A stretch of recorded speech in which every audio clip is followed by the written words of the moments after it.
Hi, everybody. Welcome to the show, the Azel Review Show, starring Azel the Teddy Bear. More like starring Gigi. Oh gosh, I didn't put that up there quite yet. I didn't put that. Oh wait, sorry Gigi, I was trying to remove mine. So put that up there in a little bit. I just wanted to get it ready. Yeah, I'm trying to get situated here.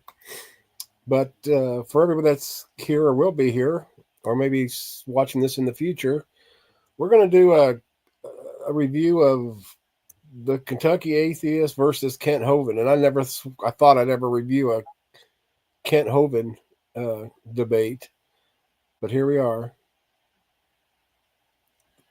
What do you think about that, Gigi? Yeah. I think you could out debate them both. Yeah, you could take them both on. No, you, not me. Oh. I'm the sidekick. You're Batman. I'm Robin. Oh, serious? You got to be Batman. I can't drive. You serious? No, I can drive. Oh, okay. I just can't drive the helicopter, the airplane. And I got to be in bed by 6:30, being an old guy and stuff. Me too. I'm old over the hills. You are over the hill. You are. You need to retire, be put out to pasture with the rest of the thoroughbred horses. Yeah. And make little GGs. Yeah. Oh, it's all been crazy lately. Well, that's YouTube, isn't it? Yeah. Let me put the link to join in the comments. Yeah, we can do that. And don't say somebody's name 3 times. Oh yeah, I'm already here though. Yeah. Forgot to mute that one. There we go. I'm ready to go now. La la la la la la. Yeah, I'm just waiting a few extra minutes maybe because for people to see the link or the thumbnail. If not, we'll just do this, just you and me. Make fun of these people. Make fun of those filthy atheists. Then and the religion of evolution. For they could take a bath and something so filthy. Really? Right? See, the thing about it is, being an atheist, now that I think of it, I mean, we're cannibals. I mean, if we're everything, then anything we eat is eating like part of ourselves, isn't it?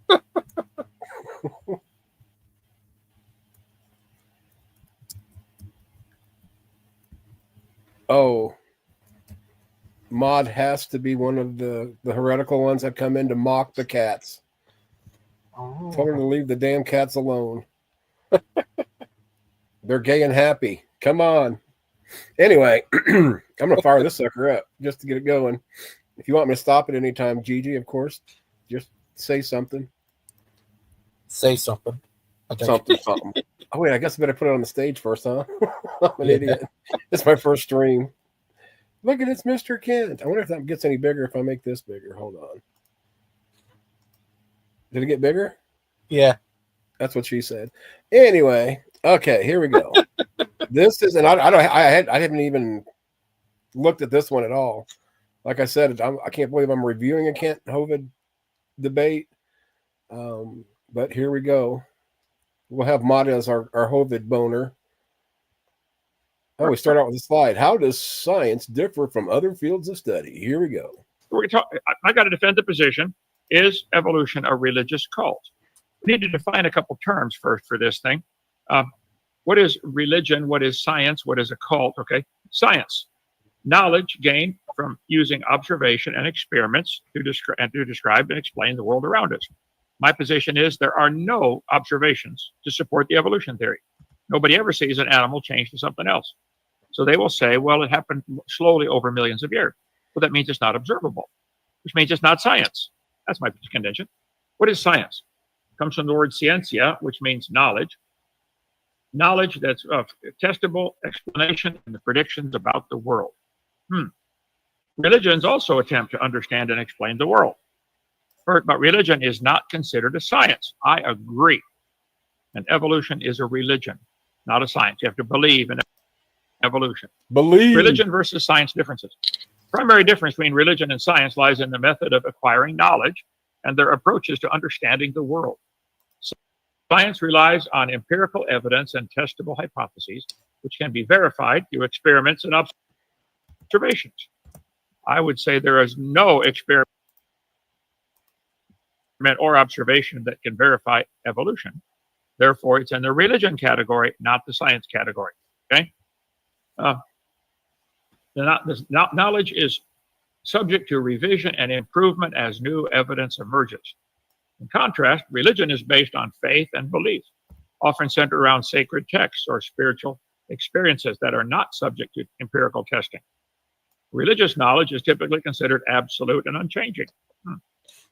Well, I believe by faith God made the world, and the evolutionists will never admit that they believe by faith a whole lot of things. Time, space, matter coming into existence from nothing, life getting started in a warm little pond, life changing to some other kind of living. They'll never admit that that's a faith because they know they lose their tax funding. Right now, they got all the taxpayers paying for their religion to be taught in their school system. And I'm going to fight that till I die. And when I die, my videos are going to keep going. So it won't do any good to kill me, guys. Okay, here we go. St. Darwin's Evolution Church. Now, evolution is the substance of fossils hoped for, the evidence of links not seen. I love that, Dwayne Gish. What is science? Knowledge gained through study.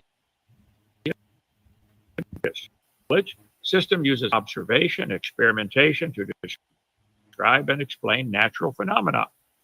The term science refers to the organized body of knowledge people have gained.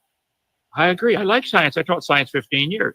Evolution is not part of science. It's in the religion category, which is fine. I have a religion. I admit it. They have a religion and they won't admit it. That's the whole crux of this tonight. When did Kent Hovind start teaching science? Because I've never seen him teach science yet. I've seen him teach his opinion, the slidology that he has, and a few other things, including so many straw mans in this first presentation. I almost want to address them all, but I'm not going to. I just had to make a little quip about him teaching science because he never has done that. I'm trying to get through the first part of his, whatever the heck you want to call his diatribe, but it's hard. Oh, come on. The scientific method, ways to solve a problem. Okay, make an observation, develop an idea, think of experiments, predict what will happen, observe what actually happens, and modify the predictions and start over if you need to. I have a prediction that cows will always produce cows. So make an observation, develop an idea, why does it happen? I think there's something genetic. Think of experiments to test it. Okay, let's get a bunch of farmers all over the world to breed their cows and see what happens. They'll always get cows. That's what actually happens. Modify predictions. We don't need to. They're all fine. So apes produce baby apes. That must be genetic. Keep letting them breed. Babies will be apes. They're always apes. Seems to always work. Charts like this are not science, showing an ape-like creature turning into all the different kinds of humans. Everything they show is speculation, not science. No one has ever seen an ape produce a non-ape. These are just lines on paper is all they are. What if I told you? Hey, Dustin, how you doing? Not bad. How about you? Doing pretty good. I'm enjoying this fallacies from Kent Hovind 101. Okay. Questioning science is science. I agree. I love science. We should question it. See, evolutionists don't want theirs questioned. Question. You agree the standard definition for science is not the knowledge man has accumulated by observation, experimentation, and testing. That's the standard definition, has been for centuries. So how do you define the word evolution? How do you define the word species? And what exactly is the evidence? Well, evidence comes in several different flavors. I think a lawyer can tell you that. The available body of facts and information indicating whether a belief or position is true or valid. Now, in biology, ology means the study of, okay? From the Greek logos, which really means knowledge or the study of. Bio means life, so biology is the study of life, okay? So what is the evidence? Simple definition. It's a sign which shows that something exists or is true, okay? Evidence. That which tends to prove or disprove something. ground for belief or proof. There are 4 types of evidence.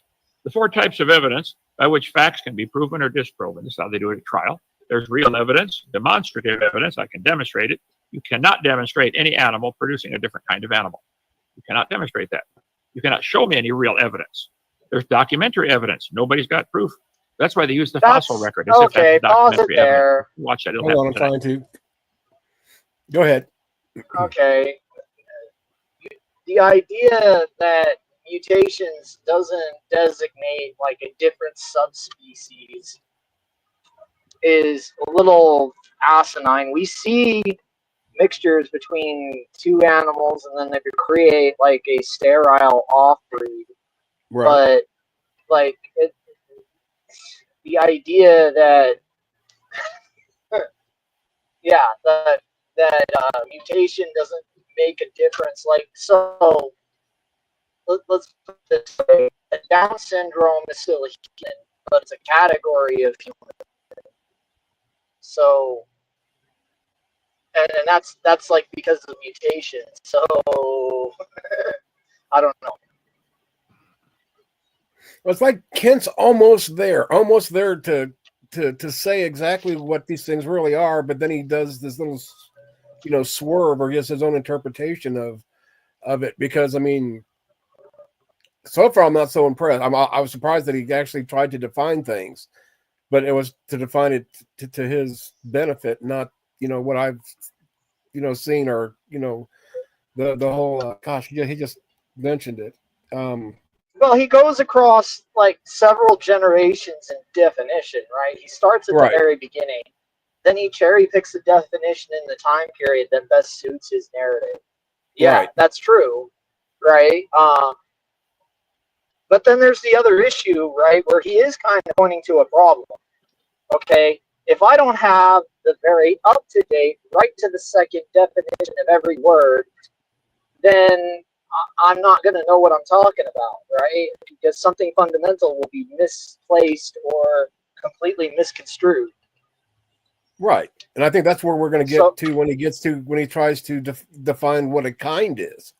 Because I have yet to hear a coherent definition of what a kind is out of Kent's mouth, or a lot of, like young earth creationists that, view the same thing that, Kent does or something similar.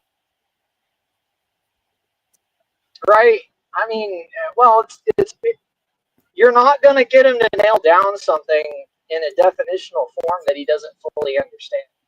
Right. Azel, is it alright if we ask BGG if he'd like to join? Yeah, he can. I can mute him. No, yeah, no, he can come up. I'm surprised we don't have the Hovind boner up here setting us believe on evolution.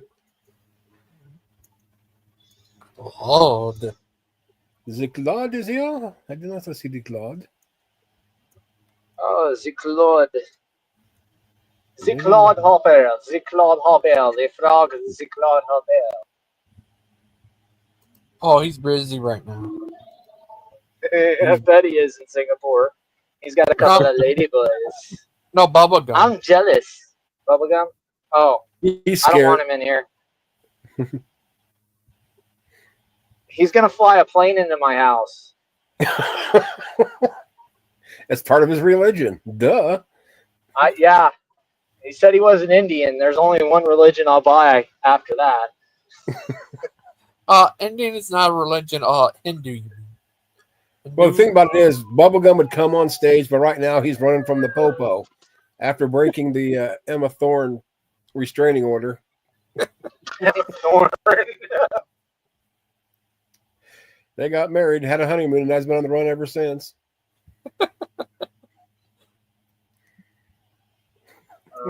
Okay, let's see what else Mr. Kent has to say. That I love. And there's testimonial evidence where somebody saw it. Some farmer said, produced, a goat or something else. Primary standards of proof beyond reasonable doubt, preponderance of evidence, and clear and convincing evidence. Okay, so levels of proof. If there's no evidence, he's not guilty. If there's a scintilla, a little bit, reasonable suspicion, probable cause, preponderance, clear and convincing, reasonable doubt, none of those will make a person guilty in the court of law. Only convincing, is irrefutable. Okay, I got a question. What does a court of law have to do with science? I mean, really?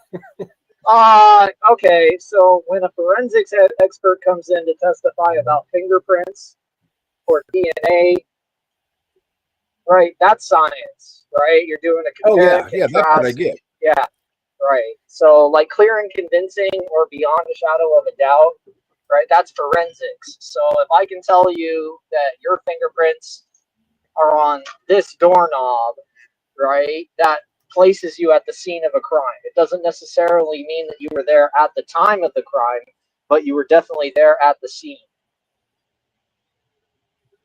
Correct. Yeah. Yeah, I get the science, the forensic, but it's like him trying to. I don't even know. First off, I'm tired, so I apologize for that. And second off, I am. There's this misnomer in science, right? That science doesn't deal in proof.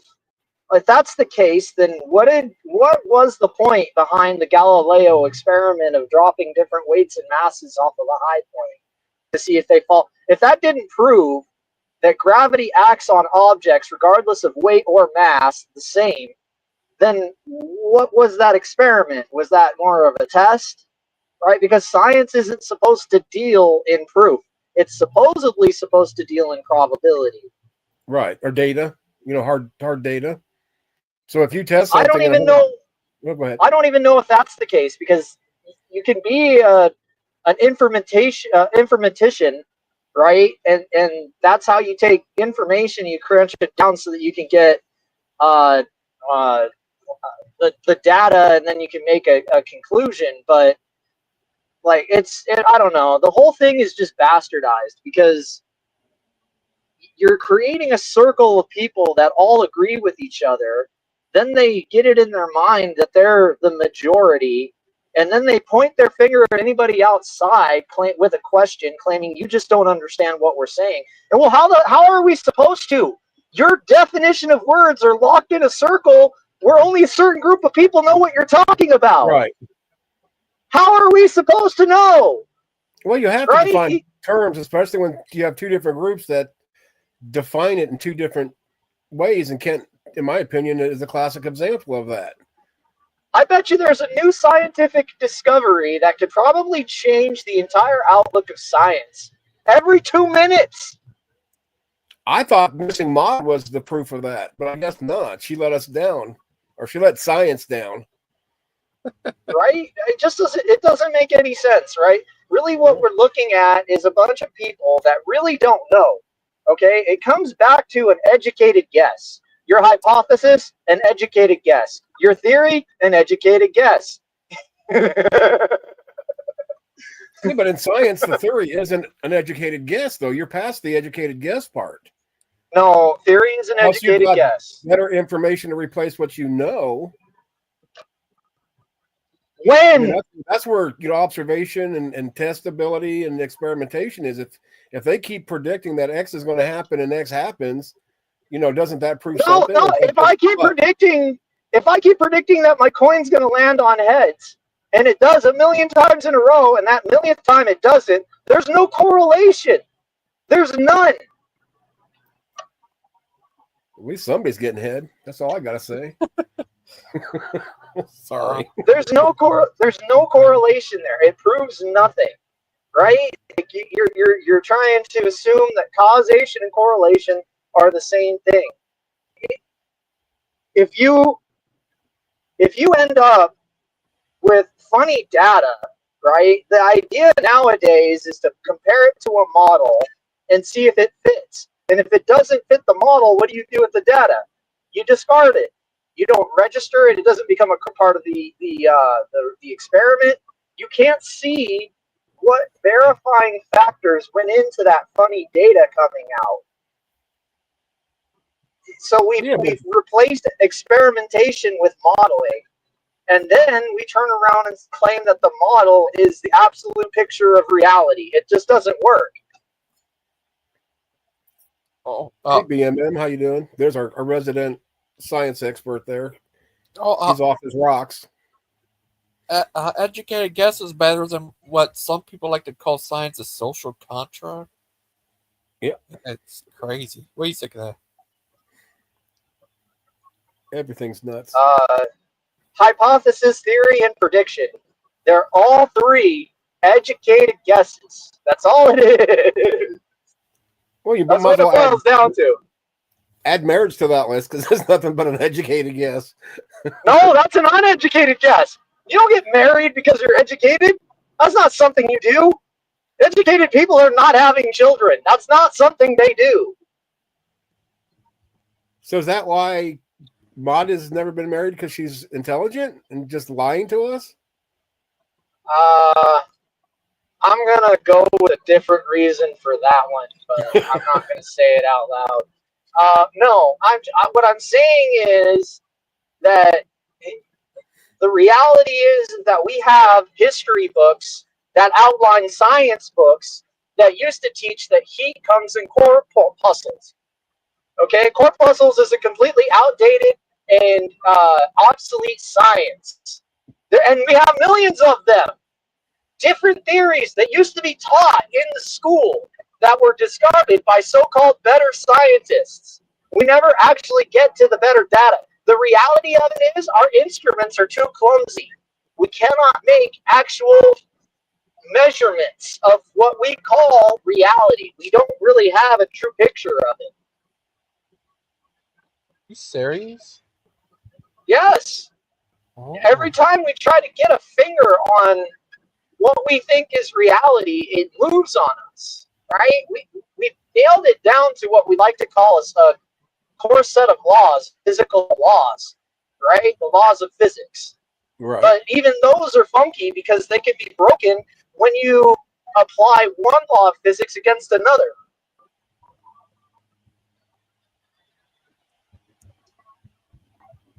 Oh, are you serious? Yeah. Wisdom of the day. When you're a hammer, everything is a nail. Oh. Now back to the show. When you're an atomic, everything is a particle. I can't even talk right now. Right. Oh, atomist. When you're an atom, everything is a particle. And that ain't no yolk. That ain't no yolk. Egg science. Egg Okay, I'll start salads. this up here for a second. Hold on. Oh, go ahead. Jill, I didn't see you back there. He said I he didn't was either. I haven't seen anybody back here. Well, of course, I don't really look, but I looked around. I didn't see him. Come join us, Jill. Okay, go ahead. okay. Evidence. Evolution.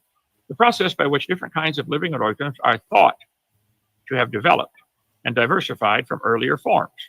Well, they think it happened, and they have great faith. Congratulations. I appreciate your faith. It's not science, though. No faith. Gradual development of something, especially from simple to more complex. That has never been seen. You guys believe it happened, and you got your big chart saying it's showing up lines on paper. It's not science, though. It developed, it diversified from. Evolution is a process of gradual change that takes place over many generations, during which species of animals, plants slowly change some of their physical characteristics. See, it takes place over many generations, so you can't see it. Well, that makes it not science. Symptoms, they rise, development, adaptation. In this section, we define evolution as modern biology as it applies to ecology. Evolution is defined as a change in the inherited traits of a population of organisms through successive generations. Come on, green light, let's fucking go! Descent with modification from pre-existing species. Cumulative inherited change in a population of organisms through time, leading to the appearance of new forms. That's not observed. That's a religion. You believe that. And they believe it strongly. No question. The process of continuous branching and diversification from common trunks. This pattern of irreversible separation gives life history as basic directionality. So modification from, developed from. Evolution, a gradual process in which something changes into a different and usually more complex or better form. Change in the genetic composition of a population during successive generations. This is what evolution teaches. and it's just not observable. That's my complaint. Evolution, science is knowledge gained from using observations. Where has anybody ever seen a dog produce a non-dog or a cow produce a non-cow? It doesn't happen. They believe it happens, and they say, oh, it's changed over millions of years. That takes it out of the realm of science. Wish you guys could just admit we have a religion. We believe. Yeah, it's fine. Have a worldview. I'm in favor of that. But if you believe you're related to a whale and a frog and but go ahead and believe that. These are the words they use, though: developed from, change, diversified from, derived from. You don't know any of that. Did dinosaurs turn into birds? Yes, they turned into birds. Many scientists agree. This is not science. Okay. A lot of people agreeing does not make it science. Go ahead. Go. This claim that evolution. Okay, before Joe gets started, I got to say, I was surprised when I heard Joe was taking this debate, because before he quote unquote fired me, he swore that he never would. First off, but second off, how do you debate somebody that really hasn't presented anything other than opinion and then trying to redefine words? Yeah, I just couldn't do a Kent Hovind debate that way. I really couldn't. Well, I think Burt Pike debated him once. We're gonna have to do that one sometime. Yeah, but I mean, it's like how, first he's got to, Joe's gonna have to go back and try to correct it doesn't have to, but correct all the misnomers that just came out of Kent's mouth, the straw man, and everything else. And then, but other than that, what does he have of Kent's to address? Because Kent really hasn't said anything, in my opinion. He said that the colloquial misconceptions that the average layperson has are not the average portrayal of the scientist. That's what I get from Kent Hovind's spiel. Like, these are colloquialisms, right? And they're derived from the misunderstandings that the scientists labor to try and correct. But it seems to me, though, if Kent Hovind has a good enough grasp on the ability to label these as fallacious, then the scientist has not done a good enough job proving their case. Well, yeah, but just because somebody, it'd be like an atheist saying there is no God, does that make that automatically true? Well, obviously not. Same thing with Kent Hovind saying, science is a faith and all this other straw men and ridiculous claims. Just because he says it doesn't mean that it's anywhere close to being, what's true. Well, then here's the question then, Azo. How much non-evidence does it take to prove a quote-unquote fact? Because they claim that evolution is a fact, but there's no scientific testing. And even if there was, you couldn't count it as evidence, because that's probability, not evidence. So how much non-evidence does it take to prove a fact? Yeah, but how much evidence does it take to disprove the non-facts? That you could have all the evidence in the world, you can never prove a negative, right? You cannot prove that God does not exist. That doesn't work, right? We cannot prove that evolution does not exist, because that would be a double negative. It'd be a double entendre. Right, but also what we're looking for is the positive evidence. And that's kind of what Kent's digging at here. Colloquial, because murder, right, or a cell phone. Cell phones are the most complicated technology there is on the planet. But you don't have to be a rocket scientist to use the fucking thing. Right. Sometimes that's the thing. Well, sometimes if there's a problem. Yes, but that's the thing. It's like, if you can make if you can make a monkey work with the most advanced technology that we have on this planet, right, then something tells me there's a problem. Explaining things to a greatly more advanced species that should be able to understand something as simple as evolution, right? Right. Well, what Adam Love said is that the burden of proof is equally on the atheist and the religious, but there are many religious people, religious scientists, theists, that wholeheartedly agree and back evolution. more than the young Earth creationists are in numbers and in their beliefs. That's just fact. That's fallacious arguing. Okay, you're saying that because there's that. more. I'm just pointing out the obvious. That's not obvious, though, asshole. That's not. You know what's obvious there? That the scientists are locked in a circle. Their numbers are very, very small considered in comparison to the religious, and they're clinging on to this idea that everybody's just too stupid to understand what they're saying. And to be honest with you, that's kind of fucking insulting. Well, everybody who's outside of the circle of the scientists, who thinks they have the ultimate picture of reality. Well, then the last thing I almost, before I forget, because I will forget, is Kent's portraying this as that there's just scientists running around, spewing stuff and unchecked and untested, and that's just not true. He fails or sidesteps the issue of peer review, where scientists are encouraged.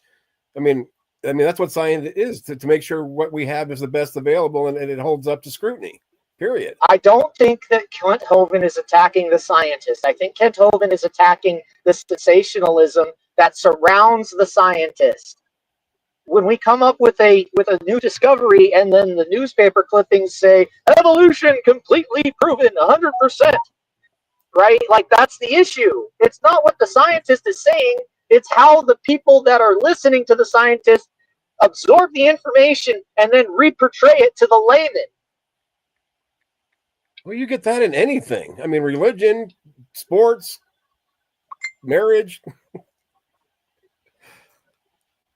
But that's the issue, though. It's that you're trying to explain something extremely complex to someone who doesn't deal in these things every day. Like, it would be like me trying to take you up on a roof and expecting you to know the difference between side railing and fucking wall, drip edge walling.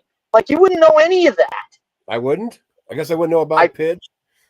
Do you know? Well, okay, maybe you know. I don't. But like, if I was to take somebody, if I was to take somebody, you get what I'm saying. No, I get what you're saying. I mean, I also carried hod and all sorts of stuff.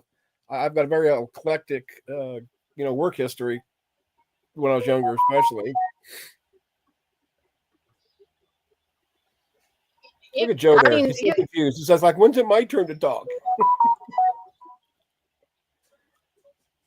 I don't know, man. I don't agree with the methods of Kent Hovind, but I do understand the nature of his grievance. I mean, I don't hear the grievance. I just hear the nonsense that goes along with it and the misinformation. Well, again, Azle, if the scientist has done his job and completely explained his position, it should make what Kent Hovind's doing right now impossible. It already is impossible, in my opinion. It's just that he's spewing nonsense, and only a handful, like I said earlier, of people buy into this nonsense. That's the problem, because the scientist hasn't explained their position. Yeah, but you're not going to have 100% consensus on anything generally. That's the truth. Yeah, that's the truth. But then there's the issue of whether or not the consensus has any bearing on the sensationalism. That's Jesus loves atheists, and how do you think he would treat them if he was here? Just curious. I'm an atheist, Adam, and I'm not saying that I think that Jesus never existed. I'm not a mythicist, but then again, if mythicism was proven, it wouldn't surprise me, if that makes any sense. So my answer would be, no, Jesus doesn't love atheists, because Jesus isn't here. He's dead. He's buried. He's, what have you. Oh, can I play this song real quick? Yeah. Get down. Get down. Oh, sorry. You can tell by the way I walk, I done did shit my pants. No time to talk. So that's why they all sang in such high-pitched voices. I was running for the pub. I knew I had all the undies dirty, and I had to wipe my ass, and I am so fast. Running all the way to the pub because I had just shit my pants. Shit my pants. You need a new hobby, Dustin. I don't know. Did you want to field that question, Dustin, or even Gigi? Well, What was the question again? Do you guys believe that Jesus loves atheists, and how do you think he would treat them if he was here? Just curious. Not a got you, I guess, but I mean, I like personally, if it was me and I knew my children were rejecting me, I'd be pretty pissed about it. But knowing Jesus, I think that I don't know. I don't want to talk for Jesus. just read the red letters. Just read the red letters. Oh, that's hilarious. Yes. Yeah, I, that's the thing is like when Christian Pike's all like, just read the red letter. Well, can you list them in an order of importance, please? Right? Like, oh yeah, let me just read these red letters, right? And pretend like there's no order of operation to it at all. Love your God and love your neighbors as thyself. Well, I'm already doing that, but Christian says it's not enough. In my opinion. Christian says that's not enough, though. Teddy, Yes, does Joe ever remind you of a bear? To me, he kind of reminds me now after hindsight, and I do not like reminds me a little bit of Godless Engineer. Oh, that godless engineer guy, I can never stand that guy. Yeah, he was for like 2-3 years ago when I first came to, started watching streams. He was the first person that I got membership, and that lasted me like 3 days after I seen we talked about the echo chamber and and that's all it was about, all based on who I voted for again. So that's like I said. Hey guys, I'll be right back. All right. He disappeared. Yeah, I still can't believe he took the debate, but I want to see what he's got to say. I hope that answered your question, Adam. Is somehow a religion is something that Ken has said a number of times, and I've just made a few basic points here to why I disagree with that. The first point I want to say is that evolution is based on science and not faith. Evolution is a scientific theory, meaning it's based on observable evidence, testing, and peer review. It explains how species change over time through processes like natural selection and genetic mutation. Science constantly updates this as new evidence comes in. Religion, on the other hand, typically involves faith, belief, and things be observable or testable in the same way or any way at all. It makes predictions that can be falsified. A key feature of science is that theories must be falsifiable. You can test them, and they can be proven wrong. Evolution fits that mold. If evolution were false, it would be observed. But instead, we find extremely strong evidence in places like the fossil record, as Kent mentioned, DNA similarities, and observed changes in species, such as antibiotic resistance. Religion usually deals with metaphysical or moral truths that can't be tested in quite the same way. It doesn't, evolution doesn't involve worship or a moral code. There's no holy book of Darwin, no rituals, no deity, no salvation. Evolution doesn't tell you how to live your life. It's a description of natural processes, not a prescription for behavior or ethics. How can a religion not have any adherents? When asked their religion, many, perhaps most people who believe in evolution will call themselves members of some mainstream religion, such as Christianity, Buddhism, or Hinduism. None identify their religion as evolution. If evolution is a religion, it's the only religion that is rejected by all of its members. Evolution can be considered a religion in the metaphorical sense, something pursued with zeal or devotion. This, however, could apply to stamp collecting, watering plants, or practically any other activity. So when you call evolution a religion in this way, it effectively makes the word evolution meaningless, or religion meaningless, sorry. Also, Kent brought up the courts. In court cases, in the court case, McLean versus Arkansas Board of Education in 1982, they also cited for precedent Epperson versus Arkansas, Willoughby versus Stever, Wright versus Houston Independent School District.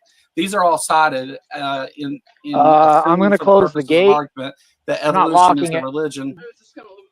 or a religious tenet is a remedy to stop the teaching of evolution, but not establish another religion or opposition in its place. Yet it's clearly established in this case law, perhaps also in common sense, that evolution is not a religion. All right, so Dr. Hovind, you have now 2 minutes to question the Kentucky Atheist. All right, well, thank you. A definition of religion: a belief in and reverence for a supernatural power or powers regarded as creating and governing the universe. What do you believe brought the universe into existence? I don't believe that any particular thing brought it into existence. It A seems series of very matter is random bad something mistakes. that has existed and changes forms, which also follows through with our laws of thermodynamics. So where did this matter come from, and where did the energy come from? Why does it have to come from somewhere? So if it's always been, then we have a problem with the laws of thermodynamics, like you mentioned, with everything winding down. How can the sun still be hot? How can the stars still be giving off heat? How can the planets still be giving off heat? If it's eternal, they would have cooled off long ago. Well, it can still change forms, and entropy doesn't negate the possibility of there being organized places where things come together in complex ways. Hold on. Stop Well, right you're there. saying that, but where's the evidence for that? There is this thing called the heat death of the universe. It doesn't just keep changing forms. Eventually, the heat will find a homogeneous displacement across all space where there will be no changing of energy, because heat has to go from a hot source to a cold source. That's above my pay grade. That's what that is. That's exactly, look, all the energy in the universe, right, essentially breaks down to heat, electricity, gravity, right? And once that heat, the heat that causes like your internal combustion engine, the reason it runs is because the gases on the inside are at a higher heat and energy level than the gases on the outside, right? Once that heat has nowhere to go, then there's no more transfer of energy. It's called the heat death of the universe.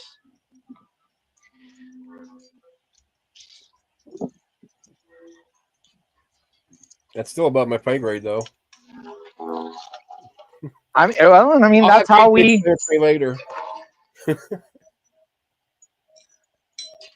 But that's how that works. I'm just telling you. Hey, nerdy.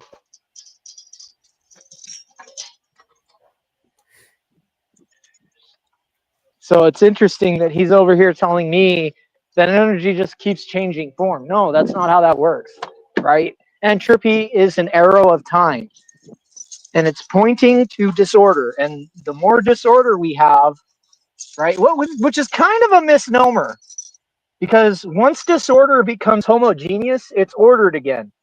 Those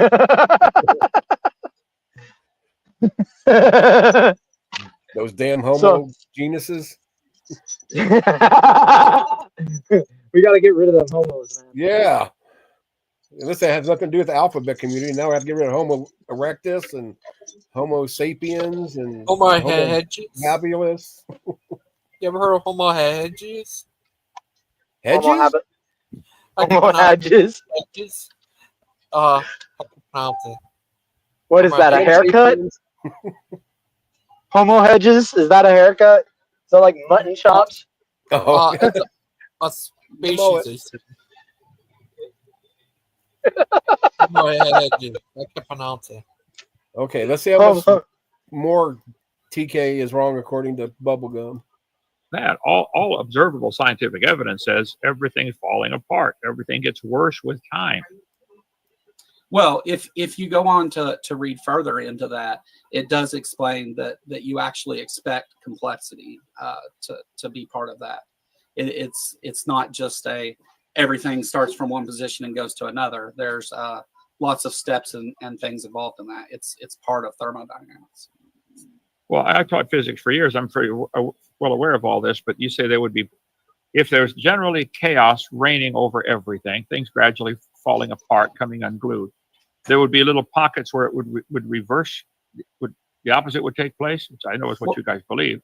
Well, it's not so much that I speak about chaos, that it's places of higher energy moving to places of low energy, right? And in the course of doing that, there's no place where it doesn't allow for there to. Did you say something? Yeah, no, that's exactly what I was just saying. Oh, yeah. Be complexity involved in the total picture of that. So the overall picture of the universe, if you're looking at the universe as a whole, you would say that, yeah, everything's moving to this state.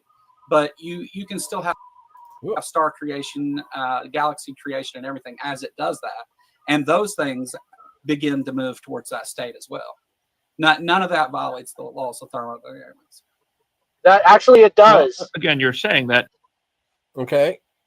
It does, because you're saying that it's just going to reset itself.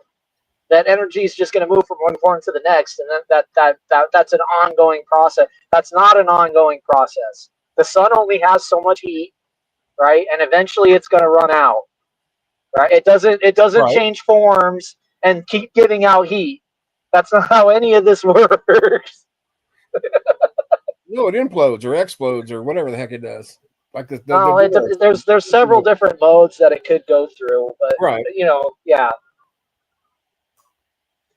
Yeah, but no, what he's saying right now is absolutely false. It doesn't just change energy levels or whatever he's trying to say and carry on doing its thing. No, eventually the sun will run out of heat, right? Right. And eventually our core, the Earth's core will run out of heat. And when that happens, you won't have any difference in rotational fluids, which will create a magnetic field, which will shield us from the sun. Those two things are eventually going to happen. That heat is what keeps these things going.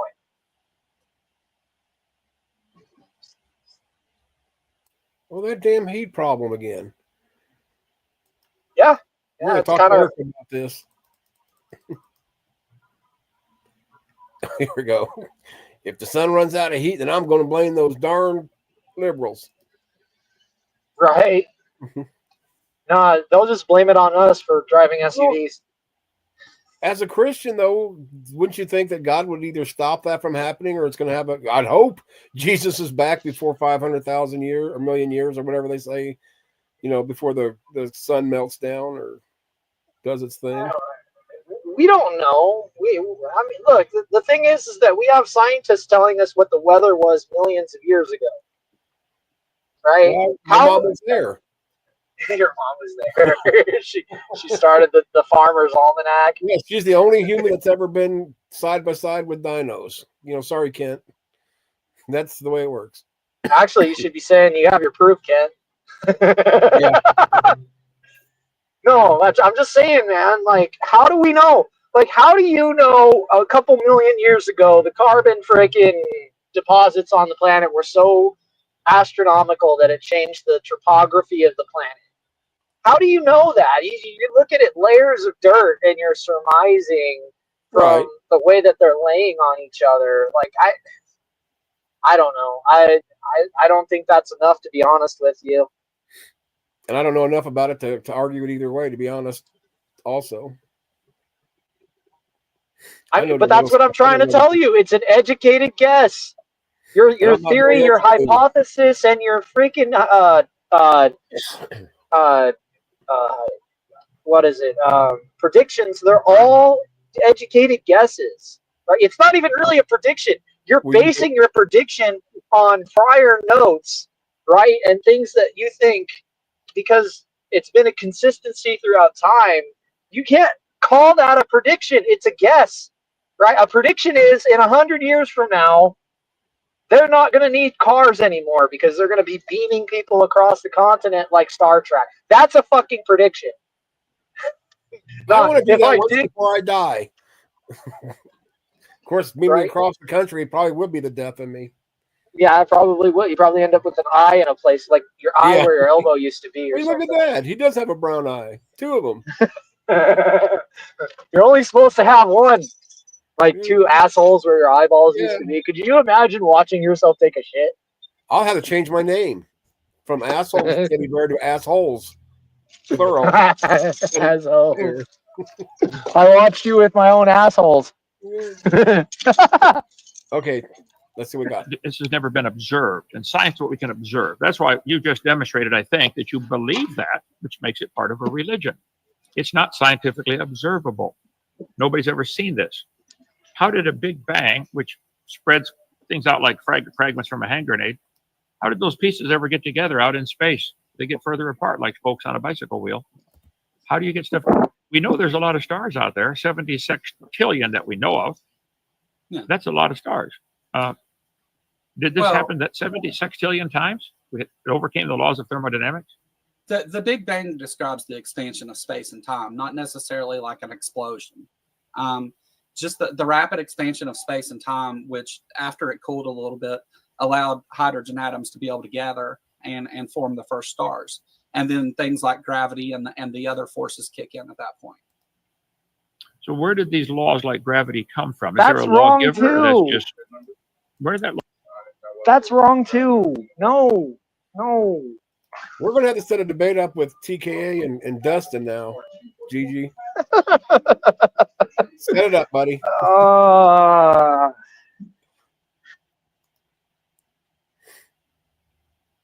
So that was it? It's likely, right? No. Well, hold on. The law. Look, if you go back to like the Big Bang, right? The theory wasn't that matter caused collapsing. No, it was annihilation from matter antimatter particles. And what ended up being left over was enough matter particles for a collapse, right? It wasn't that the material. This guy. Anyway, yeah. I couldn't buy Genesis. I really couldn't. Maybe the first chapter or the second, but when you put them both together, especially, Genesis makes no sense to me. What about second Genesis? There we go.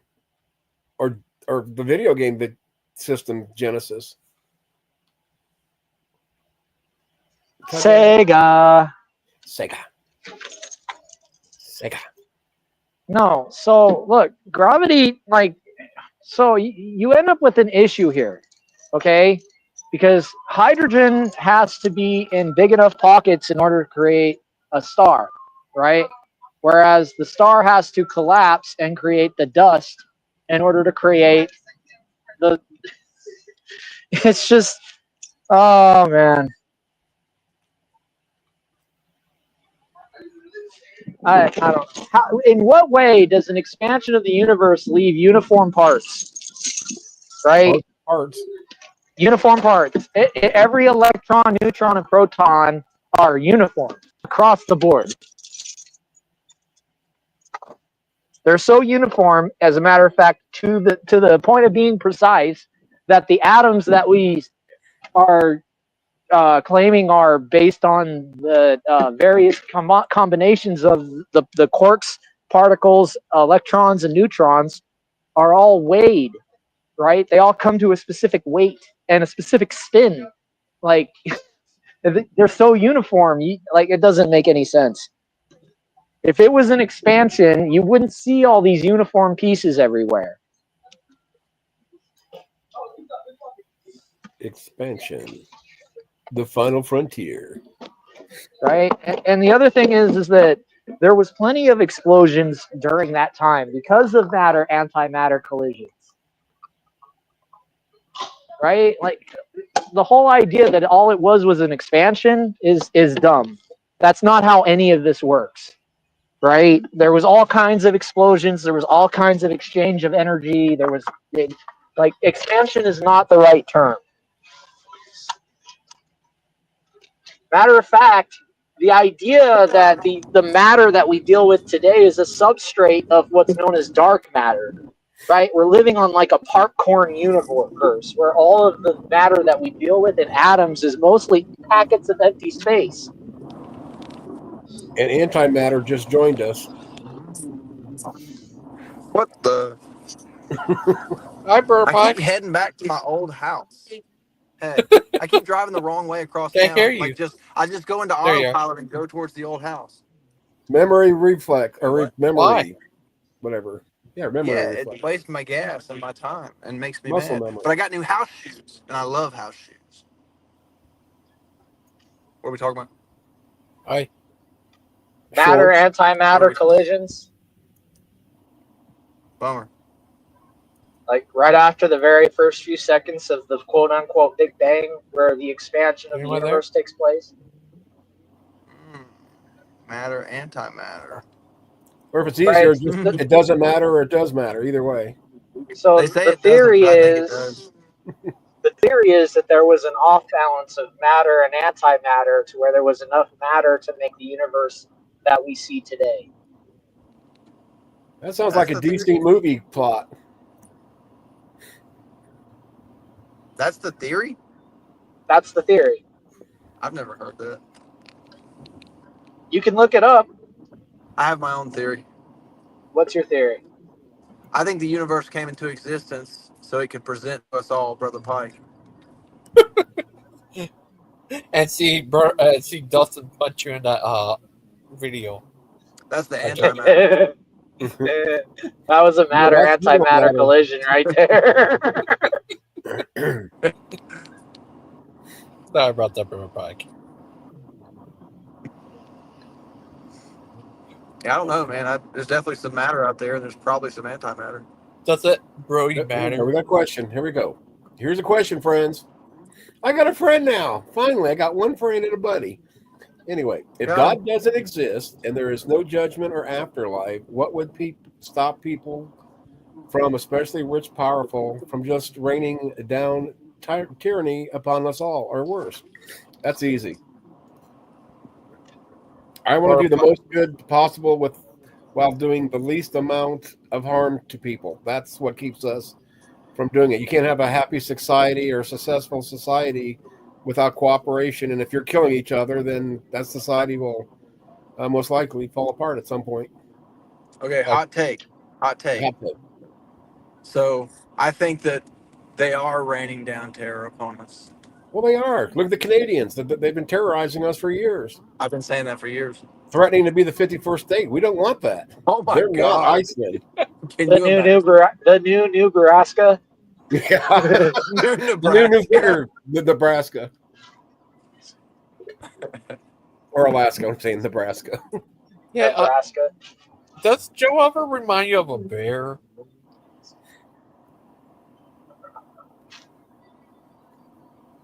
The one thing I would say is that Joe needs to definitely, like I got room to talk, shave that, whatever that hell's off on his chin. Shave that thing off, Joe. What are Oh, you man. doing? When he was talking, all I could do is keep looking at the thing. How you doing, TCC? Good to see you, Bubba. Joe, See, what you guys are in the using the wrong instrument. You don't use a razor to beat off an animal. You use a stick. Oh, Skip. I usually use a Bic. I want to see your face That was on pretty fire. quick. I would pay real money to see Azel's face on fire. I'm on fire. See? Woohoo. I'm it and I'm shit. Okay, let's see what else Joe's got to say. Get him, Joe. We're only 15 minutes into this. Wow. Who's winning? Those laws are the physical Nobody. description of how those Bubblegum things is winning. work. We observe that in every case. So it's not. All right. Yeah. I agree. All particles seem to attract each other. That's the law of gravity, okay? But why don't they repel each other? Why aren't they just neutral? Why are they attracted? can Who in made some gravity? What's that? They can in some cases. Well, Gravity is actually responsible for a lot of things spreading out in the universe because it can have a repellent activity depending on the situation. Special That's a new one to situation.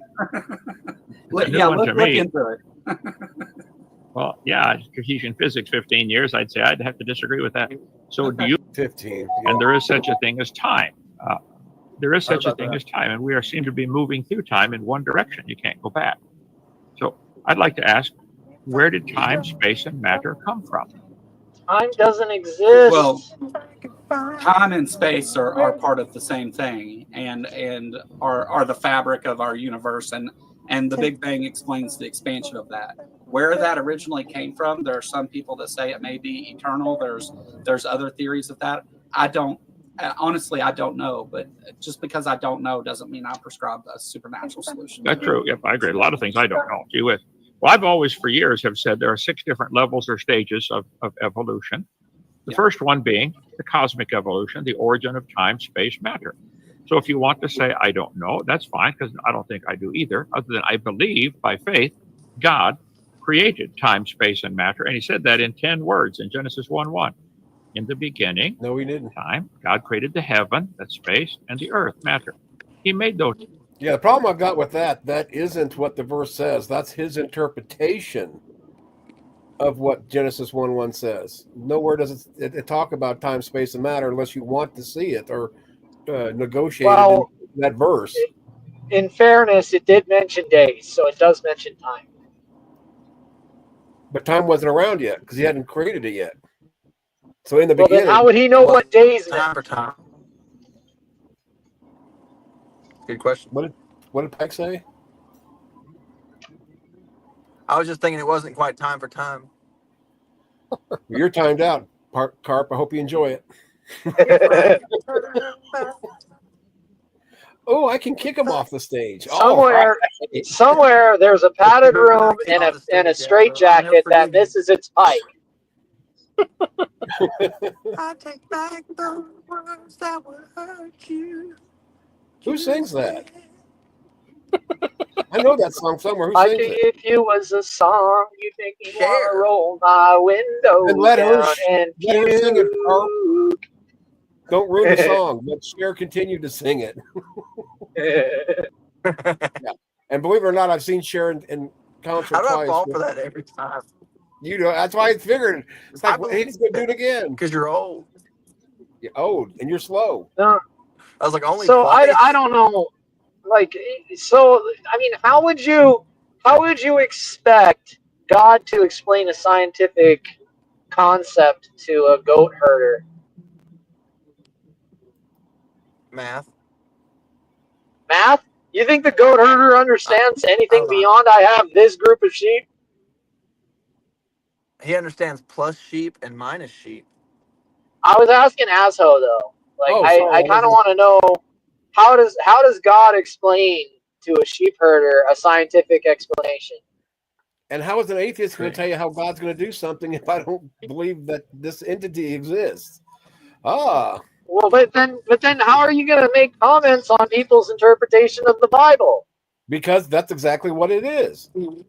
That's Kent's interpretation of Genesis 1:1. That's not. Look, the people at the time had to use what they had to do the best that they could, right? And if I have to explain to a person, you know, like how would I explain a scientific explanation to a child?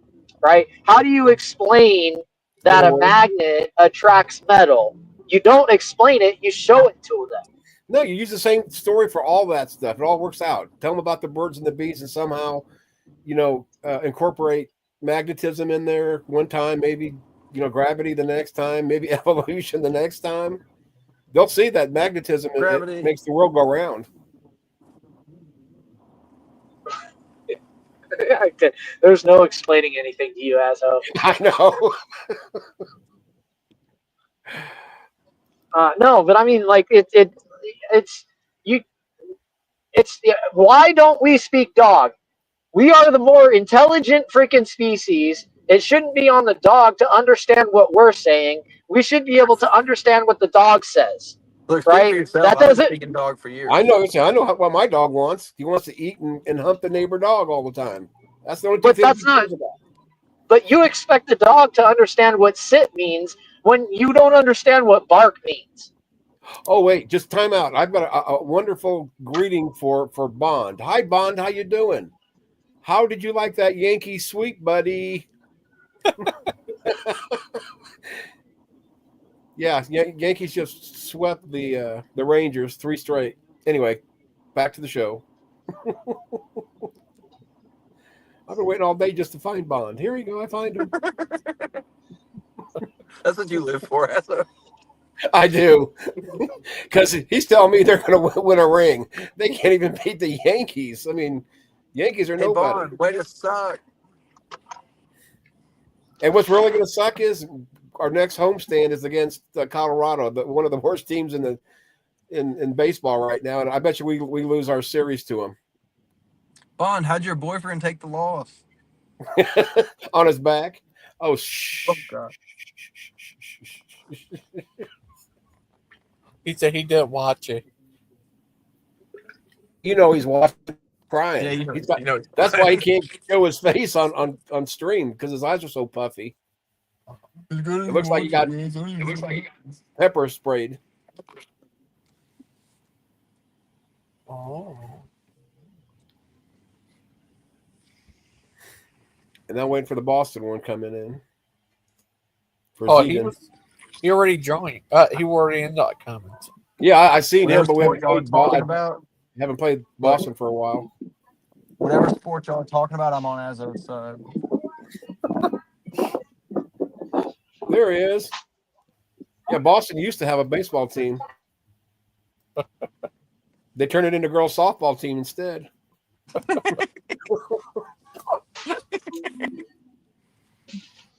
You know, it doesn't make any sense to me, right? They'll say on one hand that we can teach a chimp to sign, but on the other hand, if you don't agree with me, you don't understand science enough. Doesn't make sense to me. I believe that.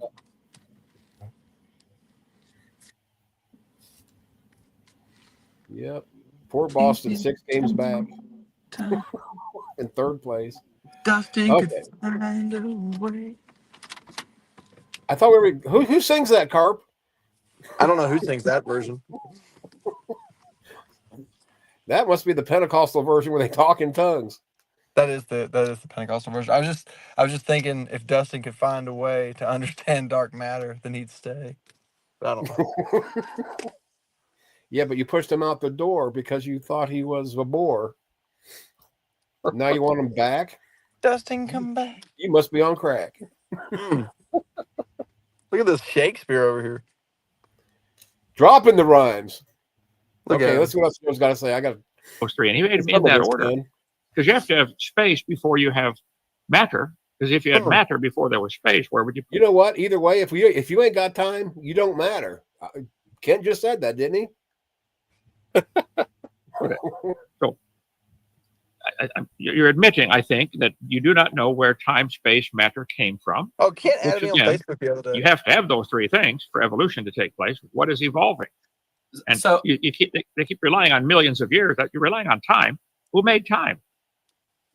Well, time is part of space, and again, like I do say, I don't know because we can figure out what happened in the first few Planck seconds of the expansion of the universe, but before that, we don't really know. And because of the nature of space and time, it's kind of silly to say things like outside or before when you're talking about time beginning, and it doesn't seem that makes a lot of logical sense.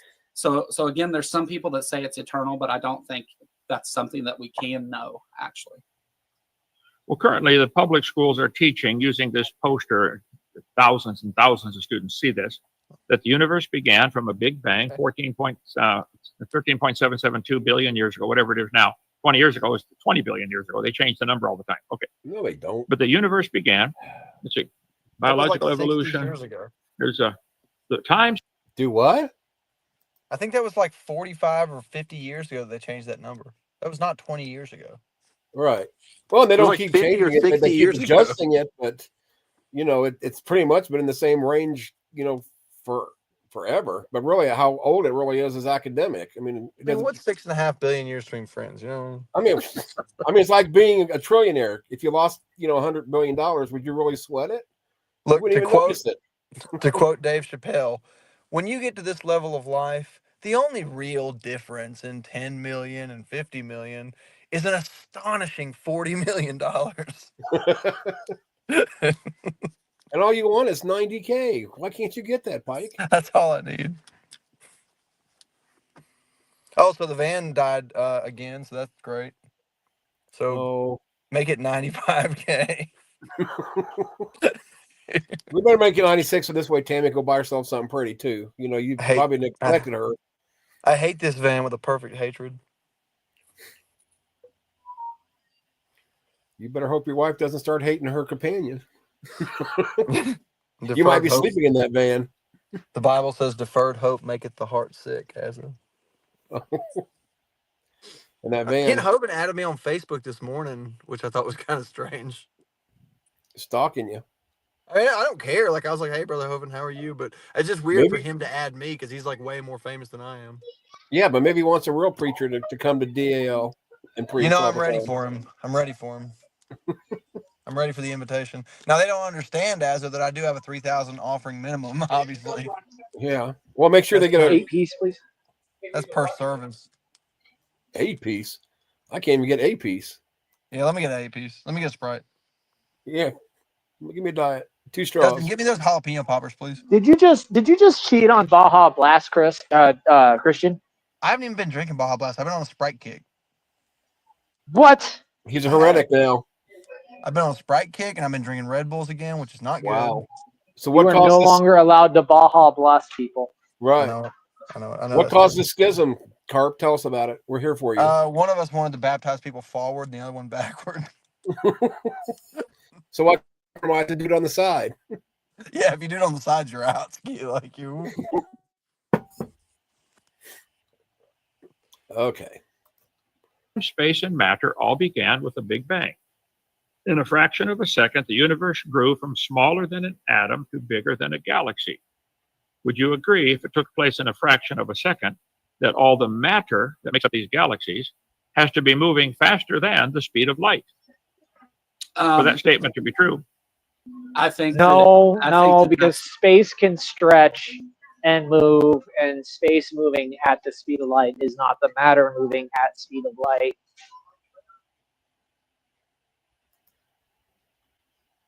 Then what's the matter traveling at?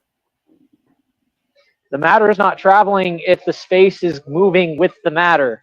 Okay, Yeah. I follow you now. That doesn't. There's no travel in that case, right? Like that's how light is caught up in a black hole, is because the matter is caught up in the space that's continually being funneled into the drain, so to speak. Yeah, I think you're saying that. Is it the matter that moves, but the space? No, it's the space. Yeah, but he's saying that the matter is moving at the speed of light. That's not the case. It's the space that's moving the matter, right? Yeah. The space is stretching and expanding, right? And supposedly that means that the matter is moving faster than no. That means that the matter is moving at the rate of the space.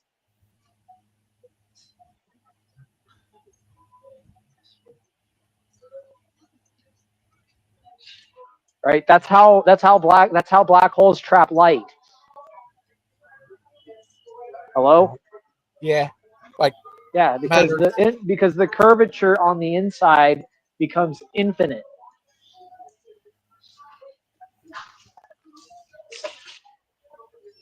Infinite. Yeah, that's the way around the speed of light, where it's the universe is moving. Like you grab on the space and time and push it. Is that moving at you?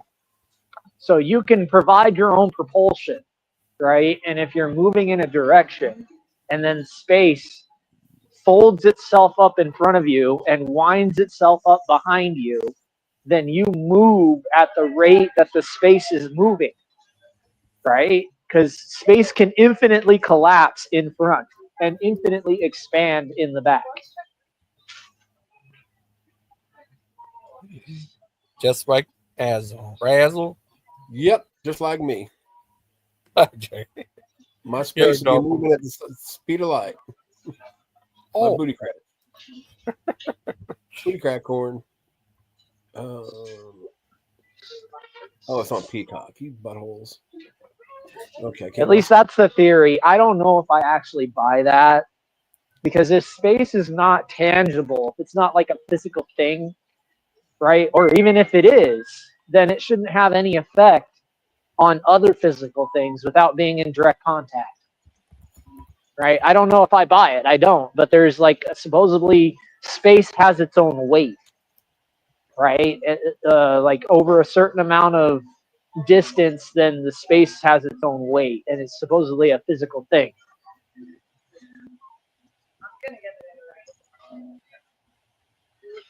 Dun-dun-dun. Joe's looking like, look at, he looks like a little bird getting ready to get fed.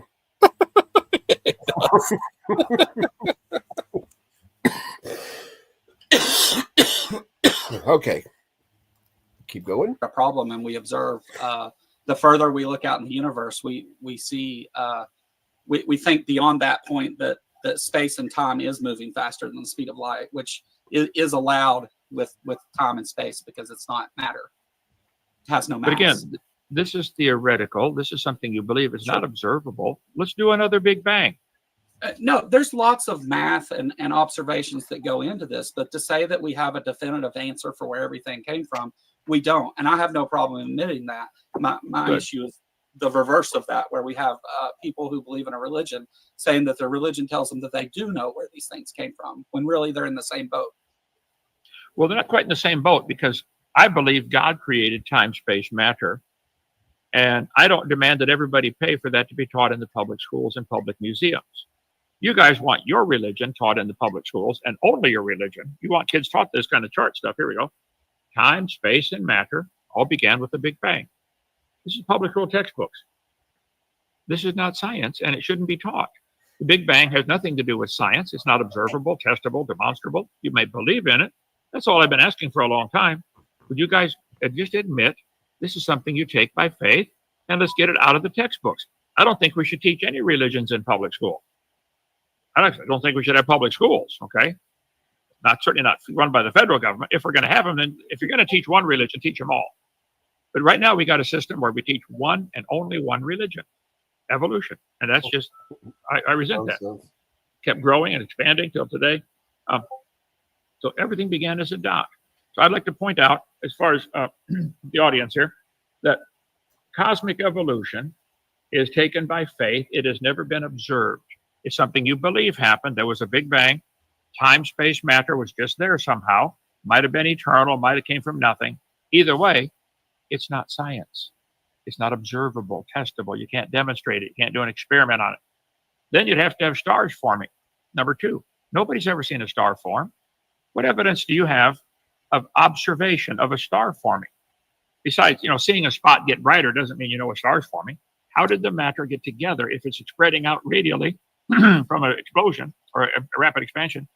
How does it get closer together to be attracted by gravity and get into a ball? Well, that's actually one of the major mechanisms that make stars come to life, is because whenever we have these dust clouds, we do see like star nurseries is what they call them, and these dust clouds begin to collapse because of gravity, which is what we would expect to see.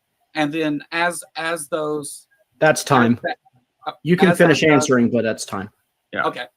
As that dust continues to compact itself, eventually gravity overcomes the force of those atoms splitting, and that's what a star is. That's how it works. All right, thank you for that, Kentucky Atheist. So now we're going to begin your cross-examination time. You now have 10 minutes to question Dr. Hovind. Try to Would make it your be questions fair to say that he's a comprehensible. Kentuckyist? Yeah. A Kentuckyist?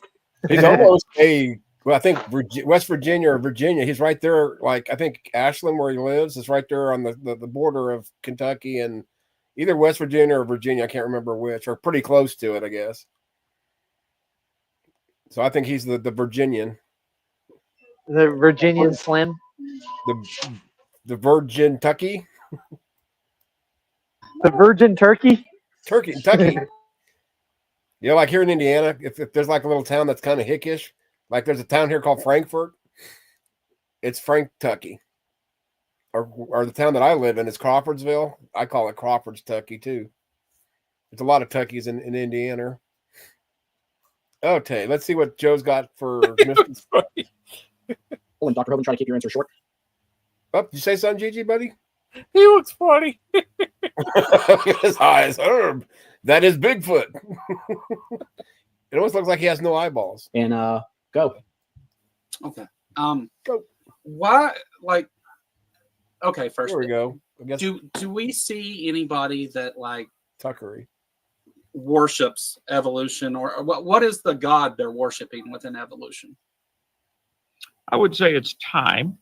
They think if you ask them, how could this change to this? Their answer always involves an answer. There's something involving time over billions of years. So they really count on time being able to accomplish things that we can't observe. We don't see any animal change to something else. So they say, well, over millions of years it happened. So time is certainly one of them. Mutations would be another one. They think mistakes in the gene code can create something new. Right. That's never been observed. So time is one of the major pillars of evolution. Right. Deep time. So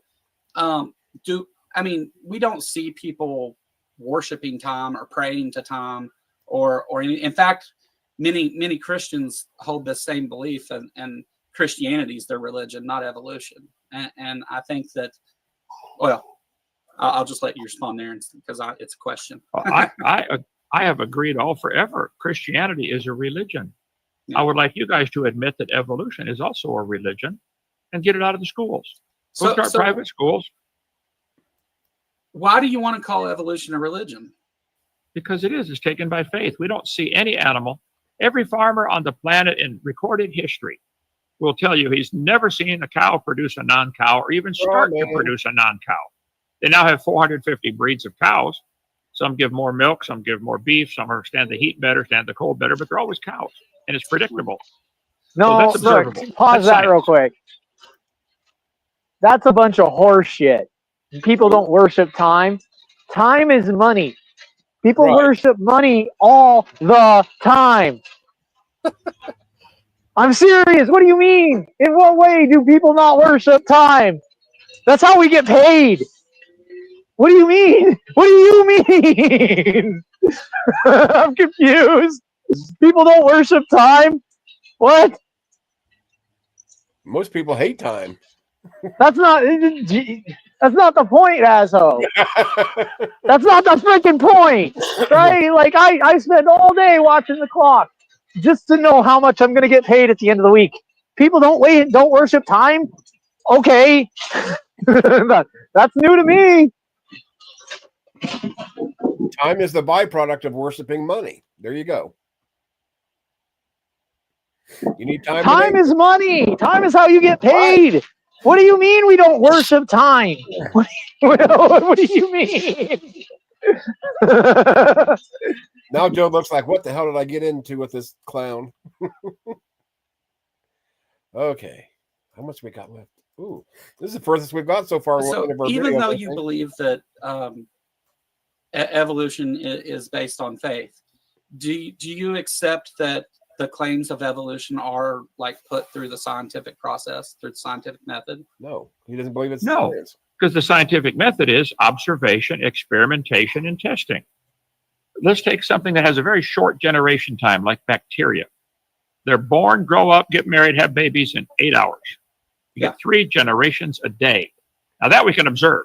And they have done studies for years on bacteria, trying to make them do something else. But the chart shows it's not observable. Yeah, sorry, I didn't interrupt you. Well, so the chart you guys believe shows bacteria turning to humans and everything else. It's this magical. These charts that are in all our public school textbooks have a single-celled creature of some kind, protozoa, bacteria, whatever you want to start with, amoeba, becoming a human. How did the bacteria? How do you get legs and arms and eyes and ears and hair? It's not observable. Do you think that maybe that chart is just an artistic expression of an actual? I know it's art. It's perfect. It's nothing but artistic. It's a propaganda poster. There's no science to back up any of those lines between those animals. They have on these charts a human connected to a line to a whale. The kid's going to think humans and whales are related. We are. And they came from an amoeba. This is a propaganda poster. This isn't science. I think there's quite a variety of whales out there. I don't know how many. They might have had a common ancestor called a whale. But you shouldn't connect them with a line to humans or ducks. I would believe that about, what's his name? I can't remember his name right now. Right? What's that dude's name? Joe? Joe? No. Oh. Guess I she's think here. Never mind. I jumped in. I shouldn't have jumped in. There's I Big guess- Bad Mama. Hey, Hey, Hi. how you doing? I'm doing Crybaby. pretty good. I wanted to chime in about the. Hope you guys are doing well, by the way. I wanted to chime in. So Kent says that they worship deep time, the people who believe in evolution. So he's talking about deep time, but he's saying it's not observable. But he's ignoring all the dating techniques that are out there where the results are observable.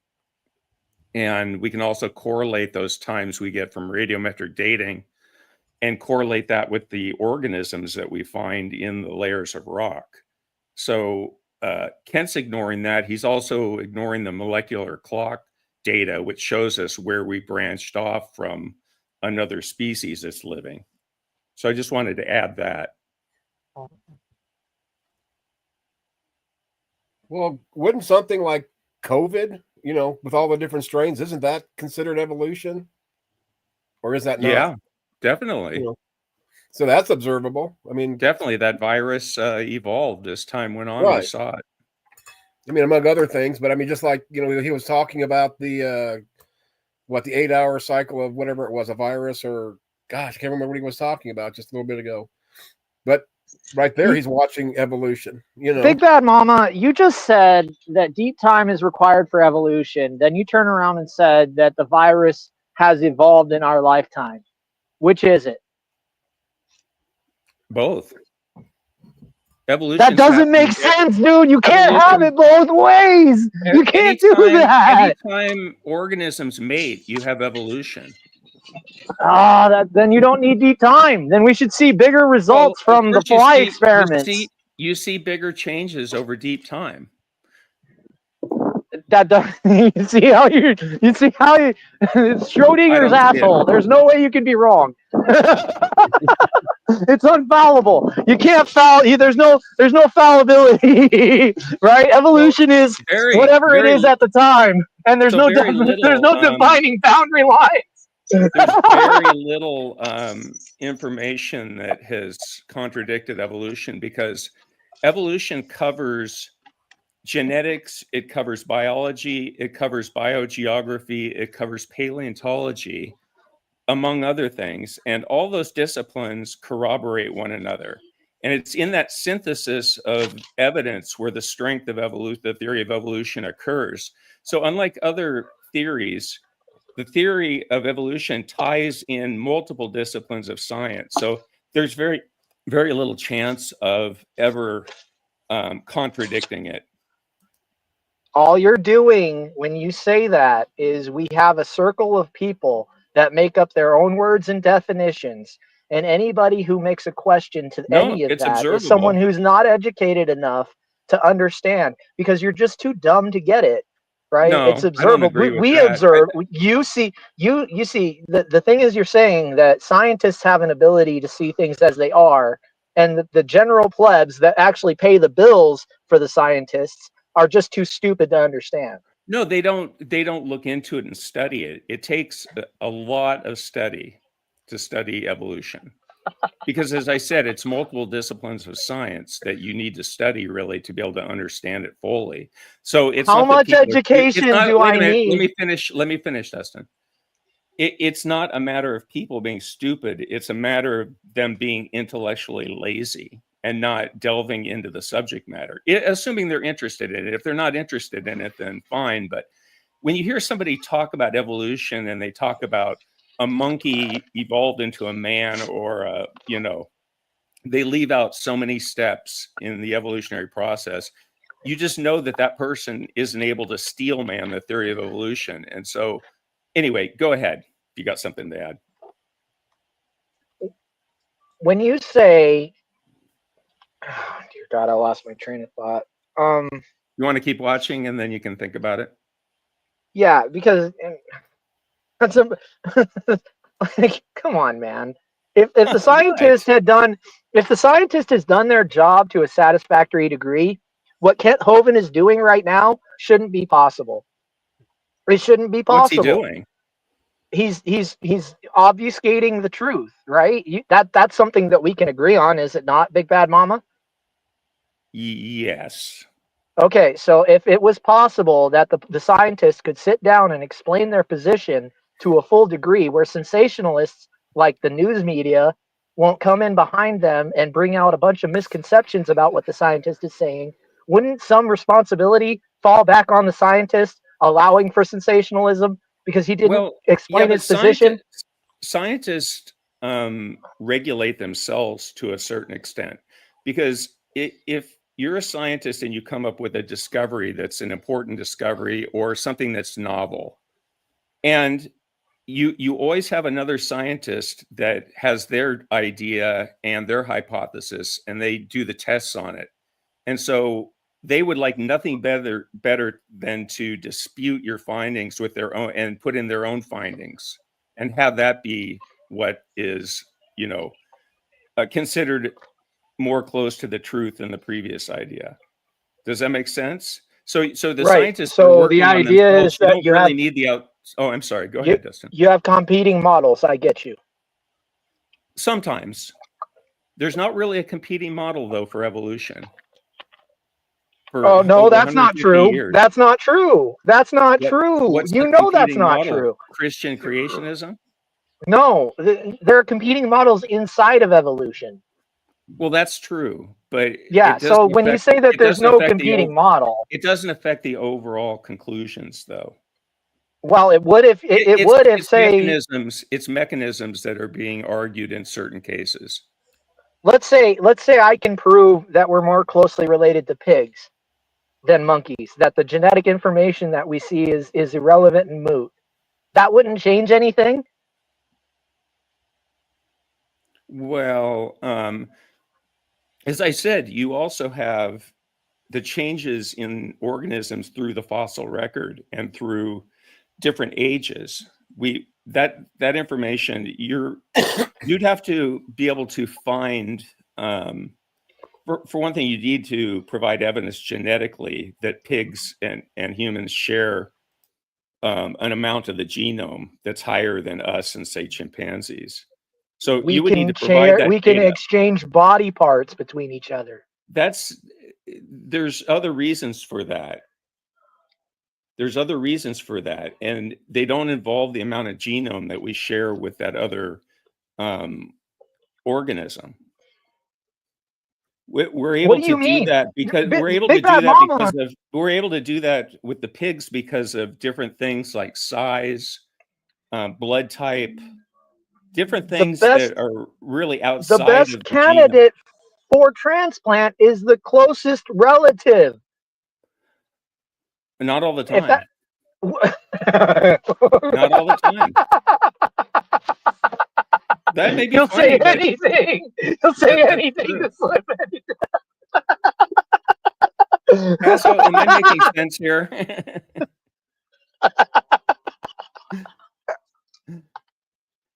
Oops, sorry about that. I'm over talking. I muted myself. It makes sense to me, but I Okay. mean, Well, that's where it all. lost me is because That's I all couldn't I hear. need. I couldn't hear over his laughing. Well, laughter is not really an argument, is it? No, but he won. Ask him. So he won. Okay, Okay, let's keep watching. Yeah, Joe just looks so bored, don't he? Though with this after a while. Yeah, he looks like he's kind Which of. they're all connected with lines.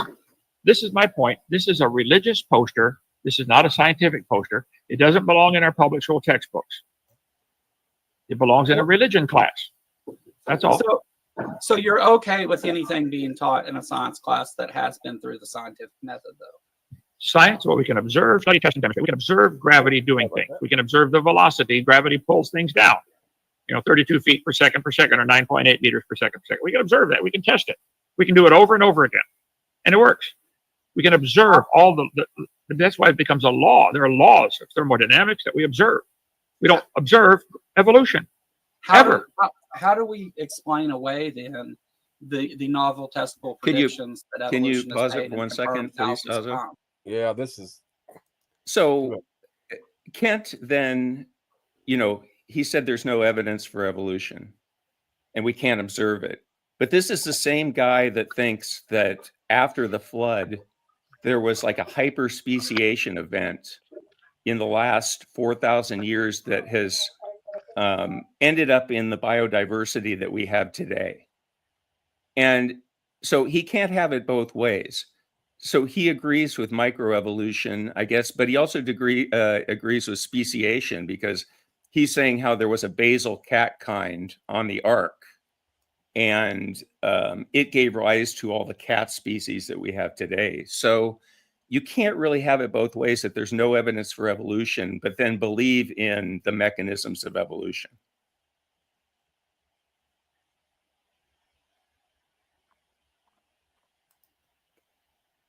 I'm good. Go ahead. Okay. I don't know if Dustin wanted to reply or. Sure, if he wants Oh, to. like what? No, What no. prediction have I they think made that's been I confirmed? think mean, Kent famously- Hovind dug his bed with that one, made his bed with that one. I'm not gonna defend him. Okay. The first one was Darwin talking about a bird with fused fingers, and then they find the Archaeopteryx a few years later, and it has exactly the mutations that they expected. Okay, if you find a bird that has claws on its wings, like Archaeopteryx, that does not prove it's intermediate. You found bones in the dirt. You might have found a species that always existed exactly like that and went extinct. You don't know it's intermediate. It happens to fit their religion of something changing and growing fingers. But see, you don't know that it's not an example of an extinction. That's why it would not be science. Can you Make it happen again? There you go. So he's saying it's just bones and dirt because he wants to reduce fossils with that Right. description. And he knows that fossils aren't bones and dirt, for one thing. And Archaeopteryx also had other features of reptiles, and it had features of birds. And he didn't really get into that. All he said was claws on its wing. But, you know, it had teeth, for example, and it's also found in a layer that would approximate when birds broke off, the theropods that became birds broke off from the other dinosaurs. And it approximates that time period where that fossil was found. I don't know if that makes sense, but the age of that layer is where you would expect it to be in a transition from dinosaurs to birds. And Kent conveniently leaves that out because he wants to dismiss radiometric dating completely, 100%. Unfortunately, he can't really do that. I mean, he provides a date here and there, but that's it. I'm sorry, Dustin, Hi, Daniel. That's all right. Hi, Daniel. Hey, how's it going? What are we talking about? Kent Hovind. Oh, okay. Yeah, you know, I hear that sometimes with the radiology stuff where they're like, oh, you know, you can't use those numbers at all. But like the truth is, it really works well for like times way in the past, you know? Yeah, you're right. How would you know that, Daniel? Carbon dating has its limitations.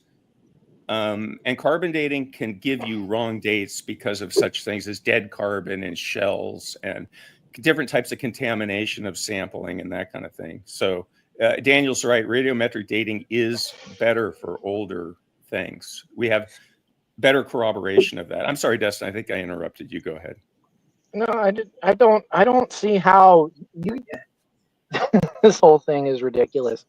So you're saying that because of the way that the layers are laid on top of each other, you estimate that there is a specific amount of what is it exactly that you're saying, that the layer sunk or was buried somehow? Well, the layers are buried. You know, Yeah, when you but have how? like in the Grand Canyon, you have sea level rises and falls, and so you have different, and you have the land is also uplifting and going up and down as well, depending on what's happening with plate tectonics. So you have a range of things that are happening that are acting to deposit a new layer upon a new layer of sedimentary rock, and it depends on the environment at that time. Does the new layer have to come from a previously older layer? Yeah. So then how do the you new layer will know? be, you know, a river will be depositing sediment from a mountain range, for example, and it brings the sediment from the mountain range down to the ocean.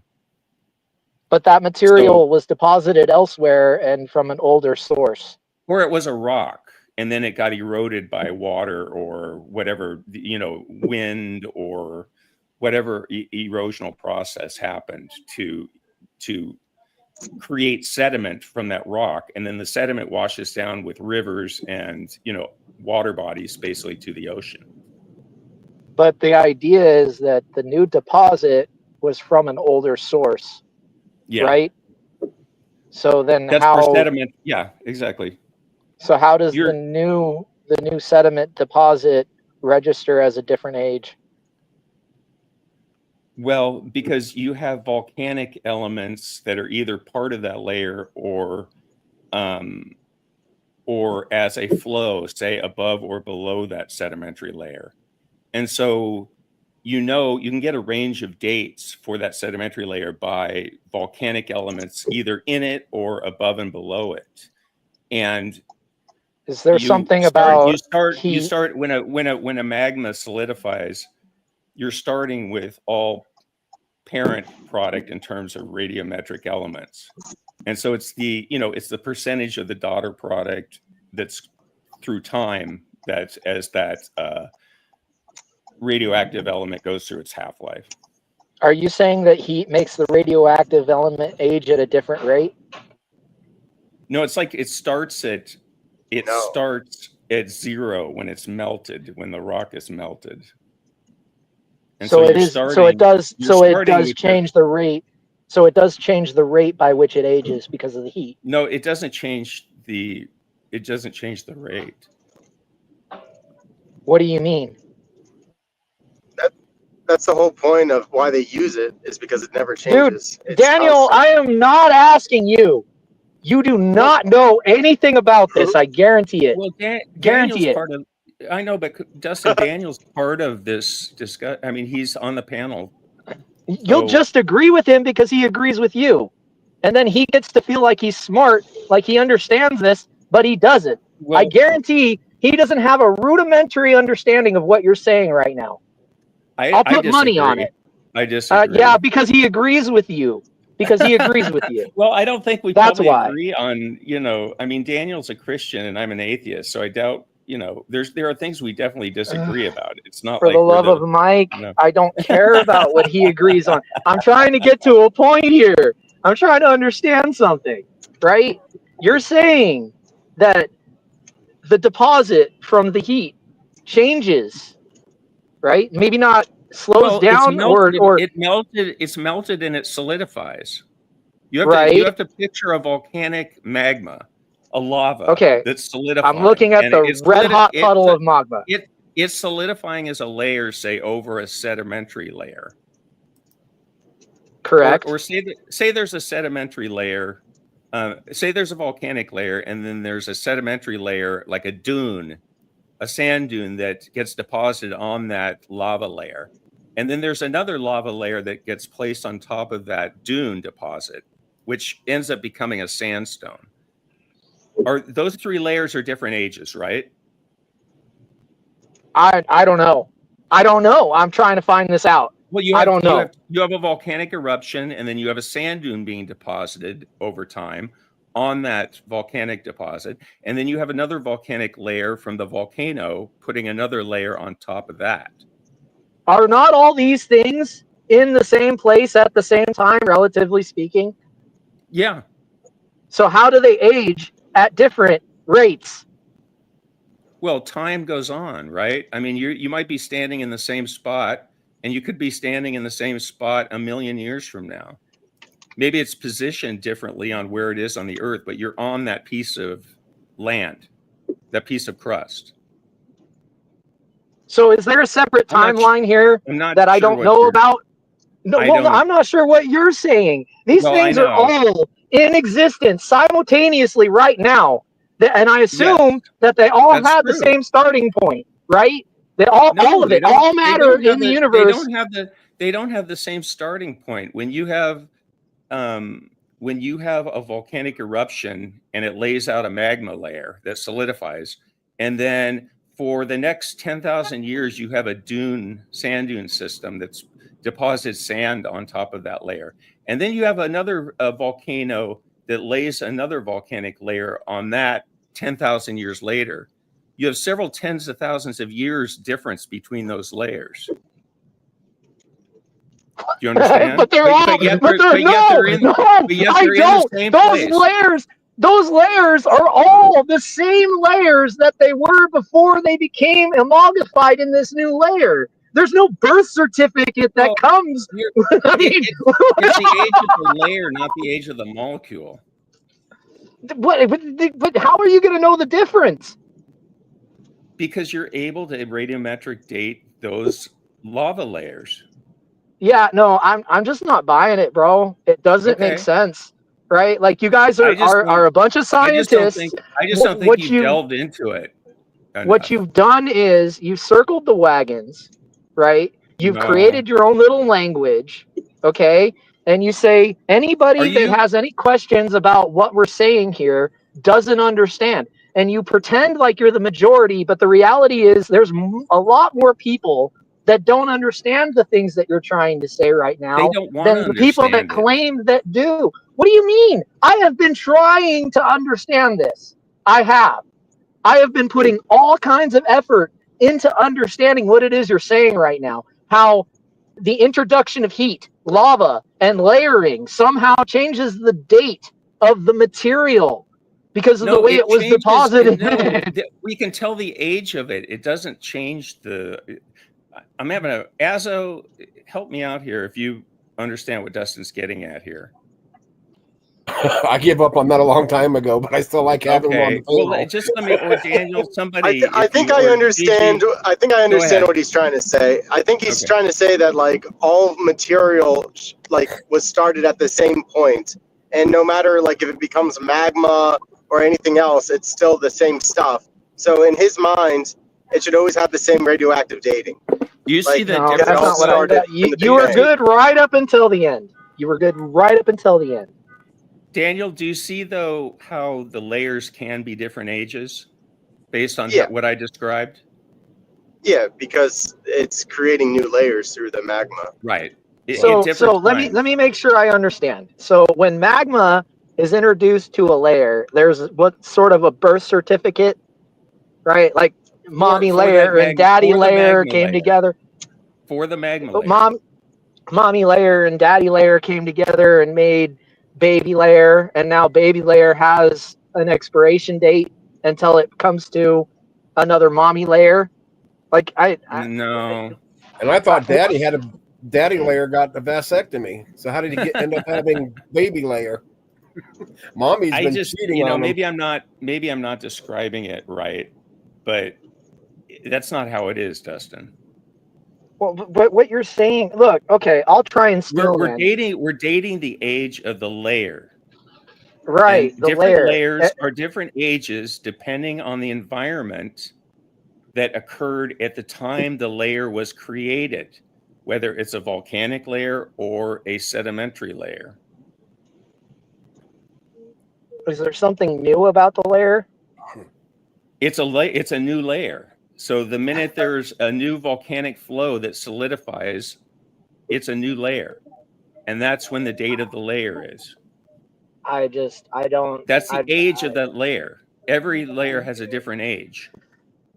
Usually the older material, but the material that came as a deposit was already older than the layer, right? And then you're saying that because there's a mixing of the layers. So the mountain, the layer when it was up in the mountains, say, before it eroded, might be hundreds of millions of years older than when a river takes it and deposits it on a beach, say, or a sand dune, for example.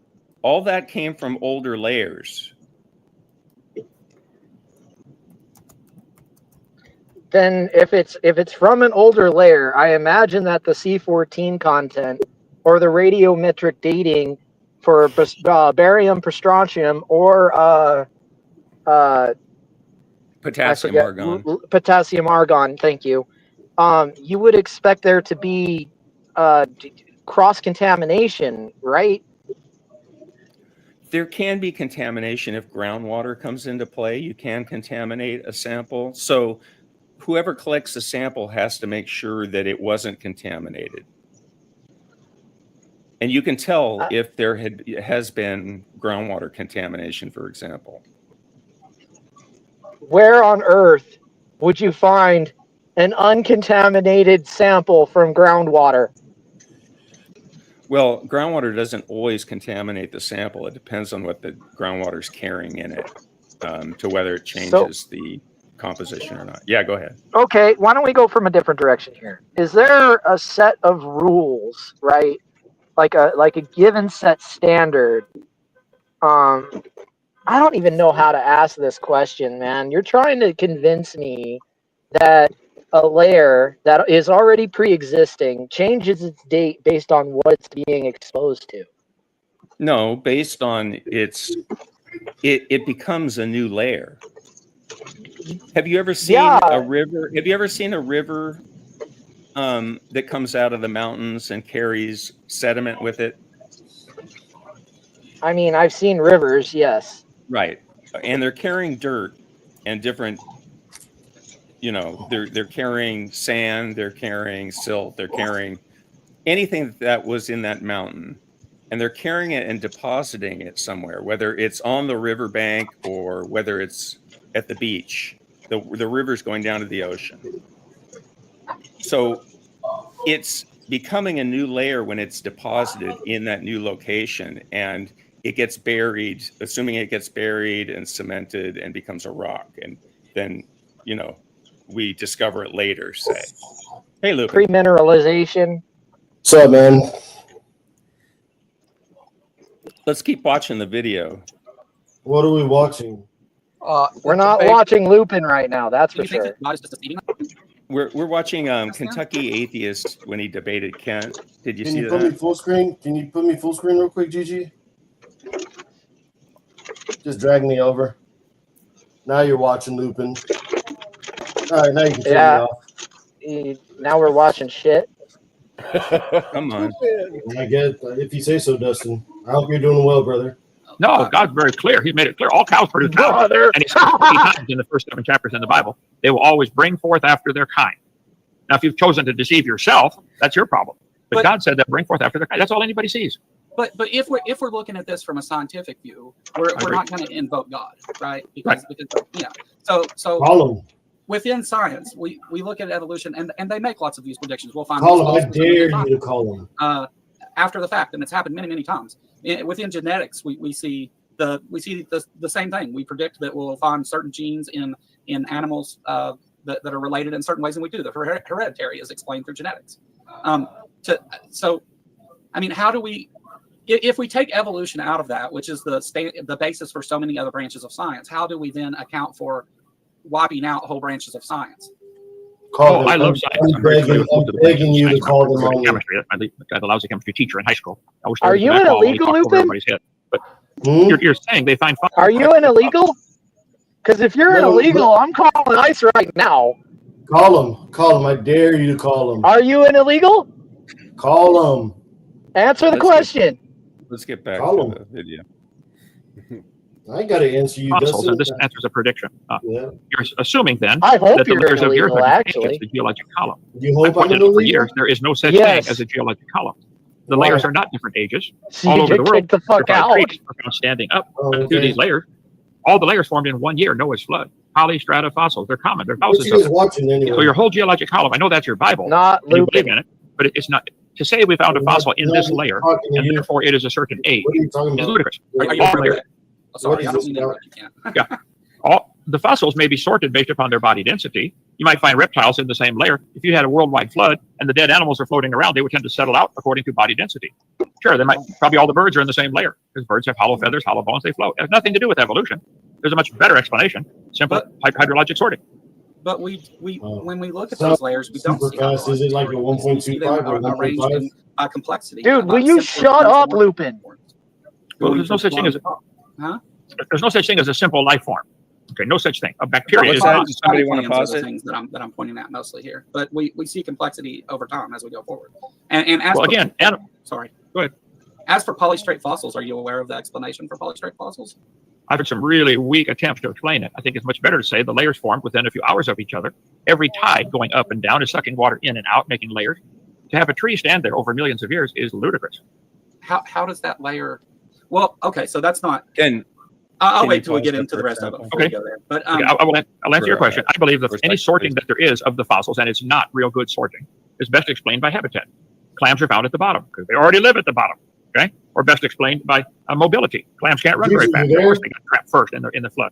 Maybe by intelligence. Clams aren't too smart, as far as anybody can tell. Maybe by body density. Clam feathers are heavier. Who's playing the video? I have no idea. Whoever it is, I hope they keep it playing through whatever it is you're saying. That's cool, Dustin. Thanks a lot, Dustin. Yeah, wonderful.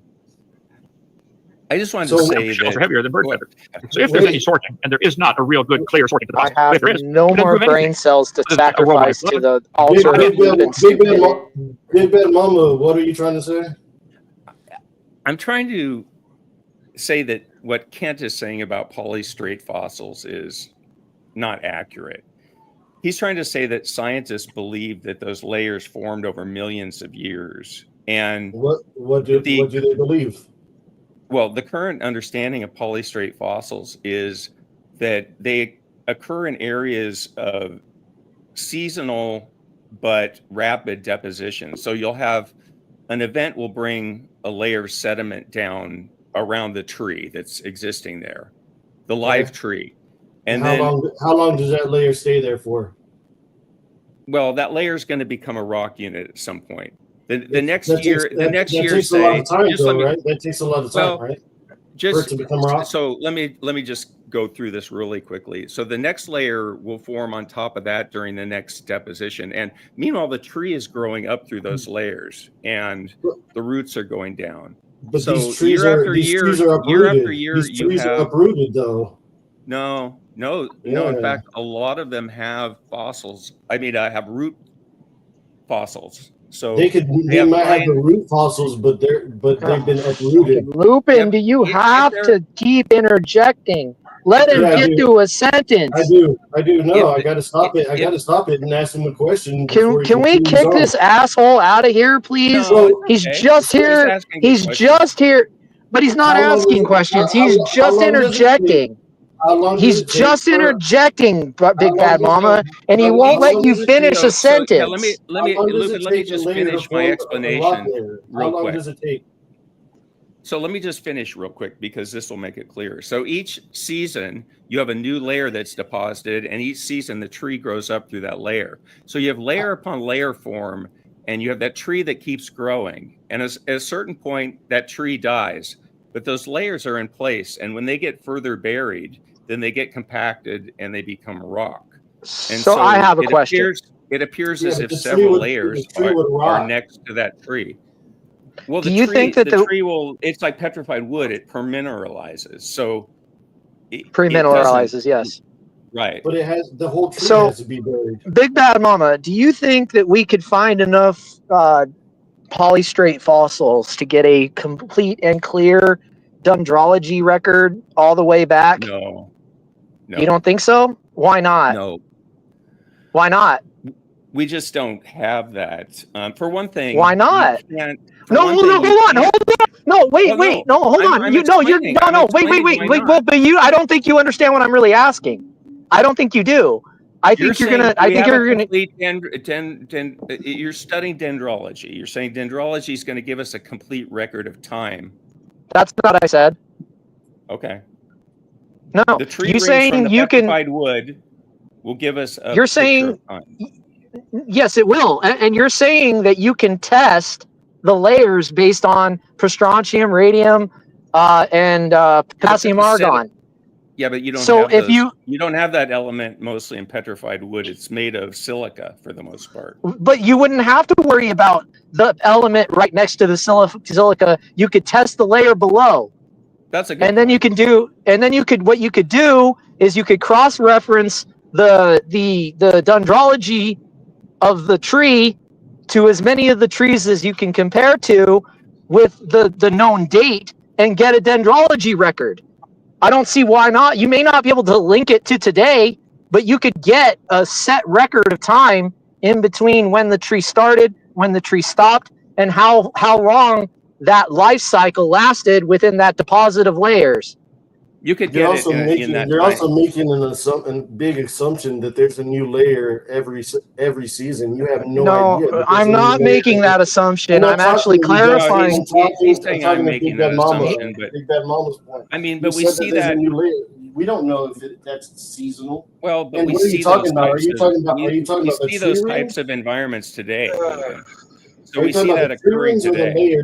Are you talking about the tree rings or the layers that No, the tree, layers the layers that form around the tree, and then the tree grows up through the layer, and then another layer is deposited. The tree grows up through that layer, and however the length of the life of the tree, you get a certain amount of layers that form around it. But my And point how is, dendrology, and you're telling me dendrology wouldn't be viable?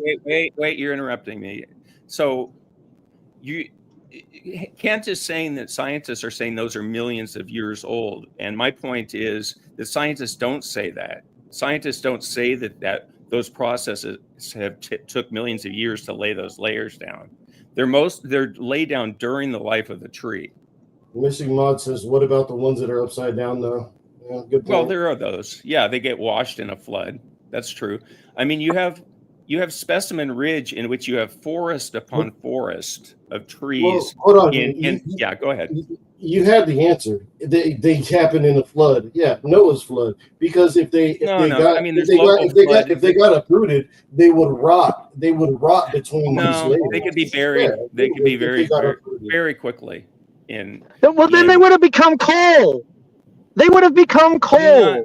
No. Yeah. That's how coal is formed. Absolutely. Coal is organic material. 5-year-old argument. I'm not. Yeah, it's deposited over layers and then deprived of oxygen, which is then exposed to fungus, which becomes coal as it's being broken down over the years. If what you're saying is true. You're saying that every tree becomes coal, and I'm just that's not what I said. Some trees are just buried and permineralized, and that's the petrified wood. You know. Dustin's got this. I have some petrified wood at home. Wide open. What? Daniel, so wait, I have some petrified wood at home. Like I got a piece of it.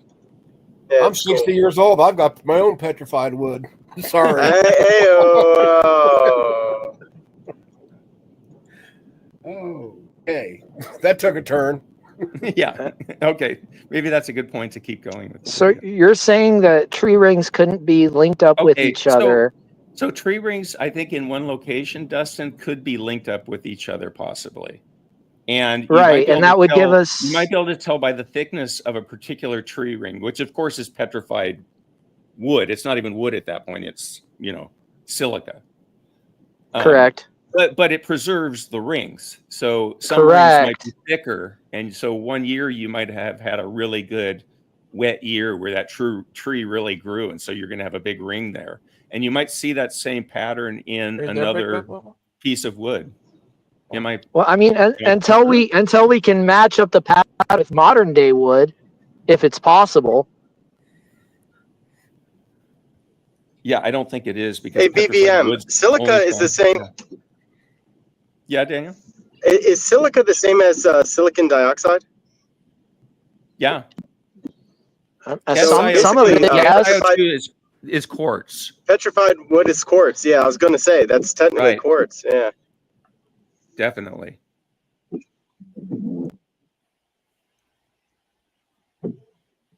Want to go ahead? Oh, hey there. You guys done? Asshole. Yeah, go ahead. All right. Sorry. But I'm not asking that to be taught in schools. I'm asking you to stop teaching that these layers are different ages, and you can prove that by the fossils. You can't prove any such thing. Be taught as well. I love geology. Geology is the study of the earth. Ask me questions about the earth. I can tell you a lot about it. Okay, but it's evolution has nothing to do with it. The layers. I flipped this over this morning or yesterday. It made probably 20 layers in a matter of a few minutes. Yeah. Huh. Are the layers different ages? No, they're all here at the same time. Do they harden into rock overnight?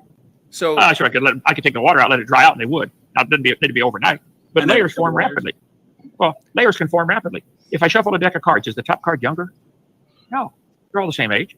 I don't agree how hydrologic sorting works. I mean, I just don't think that explains why we don't see things like sauropods with humans, like why we don't see any later mammals in the Cambrian layers. Like, gentlemen, that's 10 minutes. We're going to go. Well, let me answer that one, Stephen. Okay. First of all, you're claiming we don't see those. I don't think you could prove that. Okay. But if indeed fossils are sorted, again, there's a much better explanation: hydrologic sorting. Layers form horizontally, not vertically. Watch the movie Experiments in Stratification. The layers, as the water's moving a certain direction, multiple layers form. The layers are not different ages. They're forming horizontally, not vertically. But this whole geologic column is dumb. It doesn't. Well, I think that I agree that you can form layers that way with different materials. They'll sort hydrologically when left suspended in water. But the layers we see are well-defined layers. And again, we've never found animals where they're not supposed to be. I disagree. I think I can show you thousands of examples where they have. I've been to Glen Rose, Texas, where they find dinosaur and human footprints together. I've interviewed people who've seen dinosaurs still alive, like Loch Ness Monster and Lake Champlain Monster and Mokele-Mbembe in the Congo swamp. I think your whole religion of evolution teaches something that's just simply not supportable by the evidence. And I've asked this question. I've never gotten an answer. The evolutionists teach and want us to teach and believe that the layers are different ages. You've already said that. Here's your geologic column. Okay. If this layer is 2.5 billion years old down here, Cambrian, and the Holocene is only 10,000 years old, where was all this dirt sitting for 2.4999 billion years waiting to land? This dirt is the same age as this dirt. Every speck of dirt in the universe is the same age, whether 6,000 or 6 trillion. If it came from a big bang, every speck of dirt in the universe is the same age. Can you pause it for a second, please? So that's not. Yeah, there's a lot of nonsense in that one. Yeah. So as we said, when we were talking, and when I was talking to Dustin, is you're dating the layer, not the individual grains. Right. And so, those layers were in different locations where they were eroded to that particular place. So or sea level rose, and you would get, if sea level rose and you had a beach deposit and then sea level rose, it would take sediments that were found in deeper water and lay them on top of that beach deposit. So you would get a silt on top of a sandstone. And deeper still, limestones are formed, calcium carbonate. And if sea level kept rising, you would get a limestone on top of that silt, which is on top of that beach deposit of sand. So that's how sea level changes can deposit layers on one another. And that's immersed or submersed. That's really what we see it's called regression and transgression. And it's the sea level rising and falling and how each of those affects what we see in the geologic column.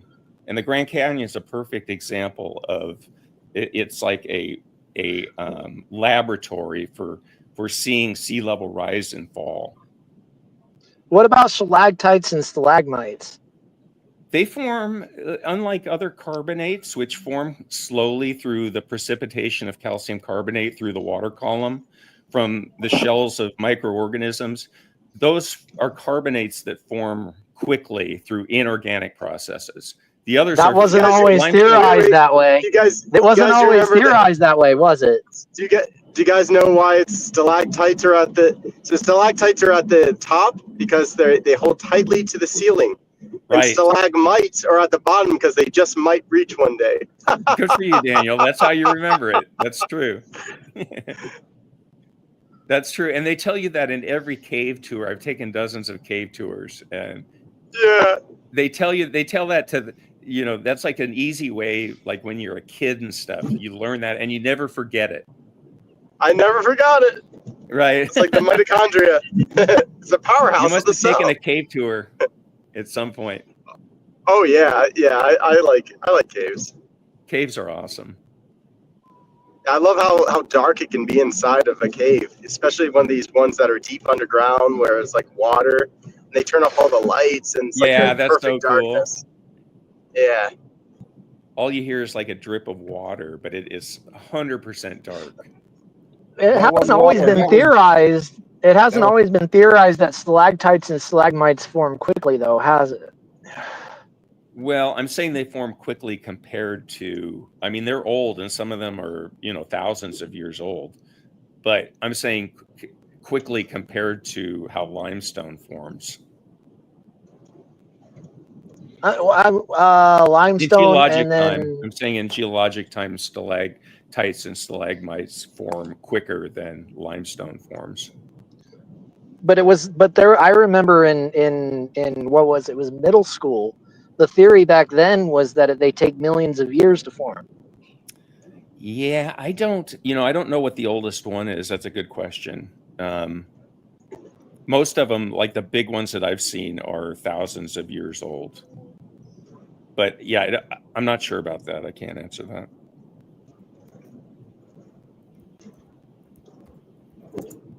I'm good to go. If you're Okay. Yeah, I'm probably going to shut this down about 9:30, so this way I can get perfect.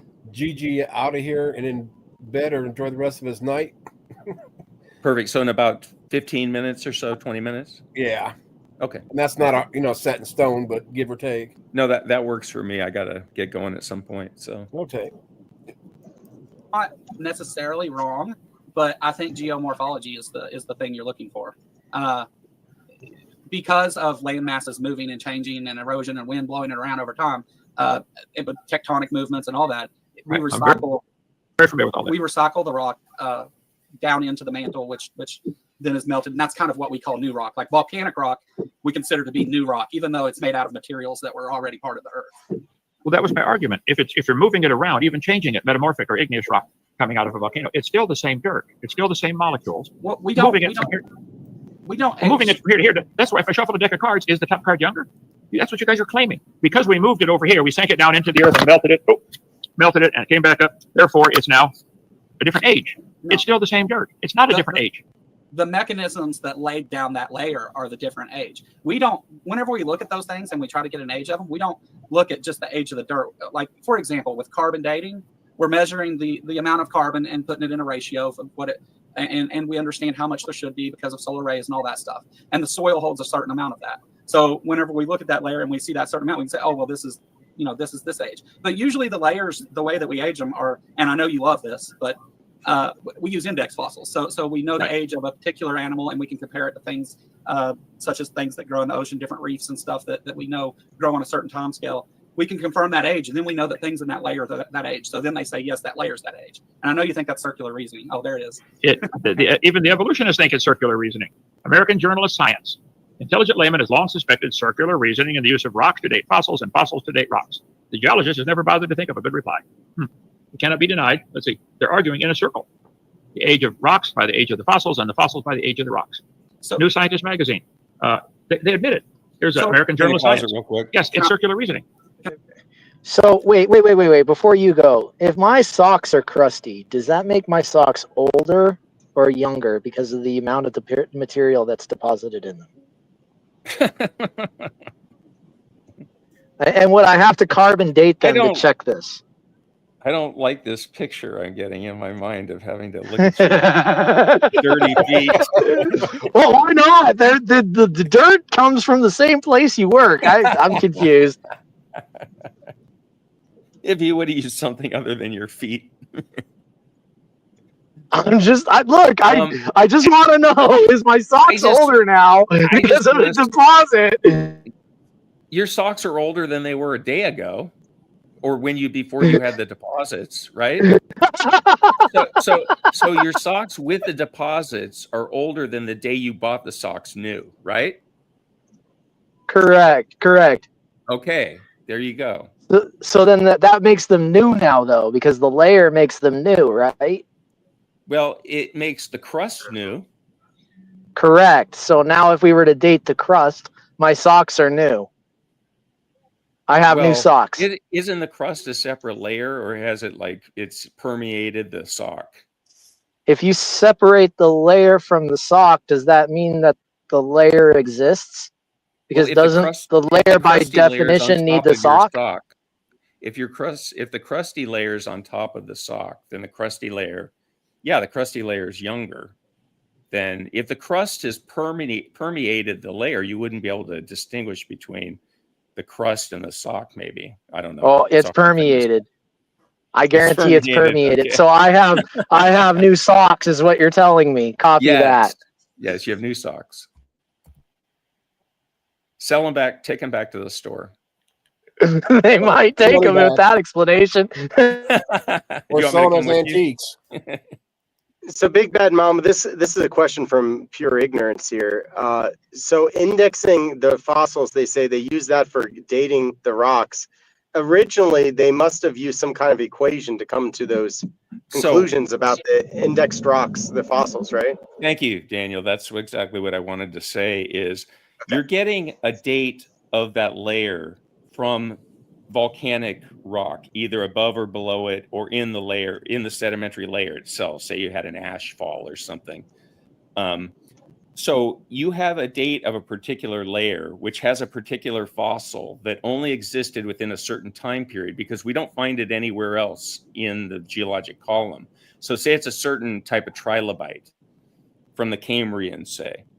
And so we know that if we find that, first of all, you find it in an environment, whatever sediment, a paleo environment where trilobites would live. And everything about that layer is grounded in the fact that that was the environment the trilobite lived in, died in, and was buried. And so we have that age of that layer. And so if we find that trilobite somewhere else where we don't have the volcanic layers to date that layer, but we know that trilobite only lived at a certain time period, we can basically conclude that that layer is the same age as the layer that was dated where you had the original trilobite, if that makes sense. Wait, you can conclude that, but what if it was a redeposit? Well, you wouldn't, I mean, trilobites lived at specific times in history, and there's like many types of trilobites.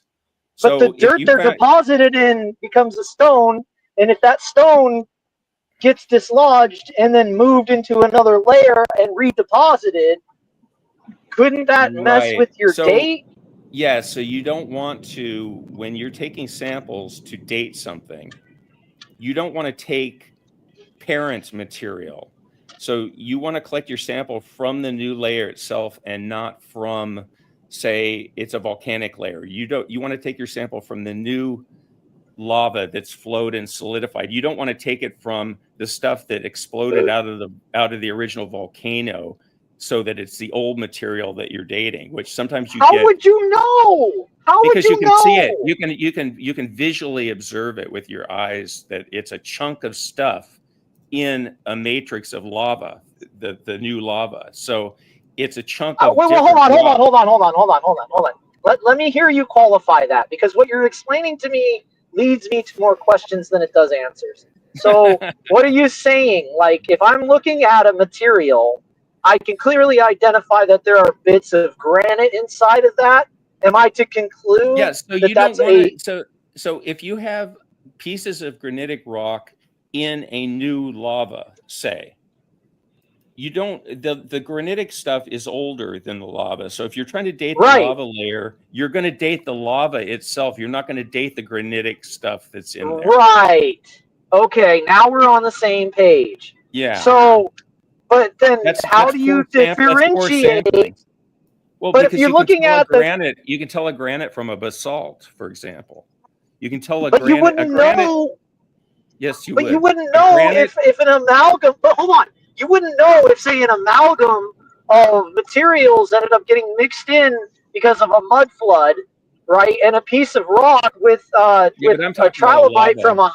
I'm talking. I mean, it could be anything. I mean, it depends on the section of Earth you're at. But more specifically, if you're by bedrock, or if you're by limestone, or if you're by marble, any one of these stones could harbor fossils that would give you a faulty date.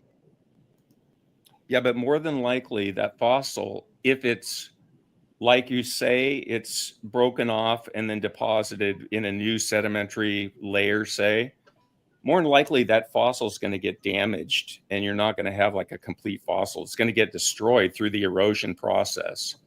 And so more than likely you're not going to get a full trilobite that then gets deposited again as a full trilobite so that it fools you. I've seen archaeologists scout miles of dirt for bits and pieces of Lucy. Is he breaking up for anybody else? Yeah. Yeah. Dustin. Dustin, you're roboting. I didn't get that whole thing. Didn't Well, I gotta get out of here, archaeologists guys. But scour God bless you all. miles- Bye, Daniel. See See you. you, Daniel. Good seeing you. Didn't archaeologists scour miles of dirt for pieces of Lucy? Oh, it wasn't that far. It was on this hill. It was on one hill slope coming out of a single layer. Oh, okay.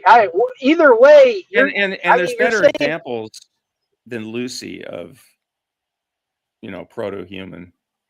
Go ahead. I'm sorry. I just don't understand. Like, I don't know anything for certain, right? How does a group of scientists that deal in probability tell me with any degree of certainty that this layer is dated by the animal because we have a complete record and we know exactly what year this thing lived? Well, you have enough volcanic layers worldwide. I mean, the entire Western United States is covered with volcanic layers. So you have a really good idea of the ages of these layers. Index fossils might give you a more specific age, but you still know what a lot of the layers' ages are by the fact that there are volcanic layers either below it or on top of it. It just might be a bigger range of ages, and index fossils can pinpoint that date a little bit. So, is there correlation between the depth? Is that something that the layman has dug up in their mind due to like textbook explanations?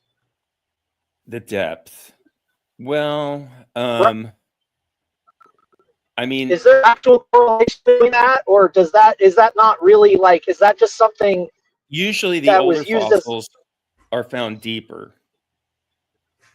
I mean, that's just a geologic law. Okay, so how often is the exception? The exception happens. You might have a thrust fault that faults sedimentary layers that are younger and faults them on top of younger layers. So it would fault older layers and thrust fault them over younger layers. So you can get, in fact, I think the Matterhorn is that way, if I'm not mistaken. So you get actual older layers that are found on top of younger layers, but it's not common. And you certainly, it has to be tectonic action, major tectonic action for that to happen. And it has to be a particular form of tectonics. Yeah, go ahead.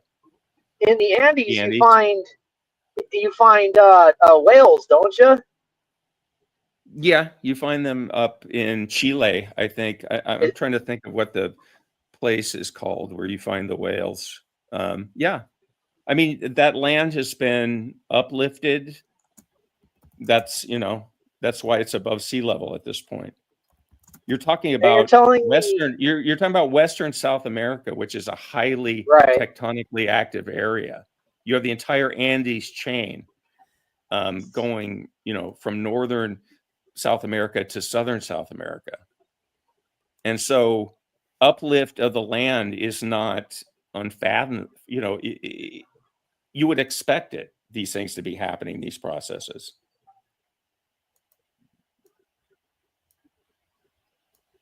I don't know, man. I don't know. Okay. I don't know. I mean, I'm doing my best. Could you? Let me ask you this. If I took an older piece of glass, right, and then I covered it with molten sand, could you tell me the difference in the age if I broke it apart and presented you different layers? I don't think you could have an age date for the first layer, but the second layer that was molten, you would.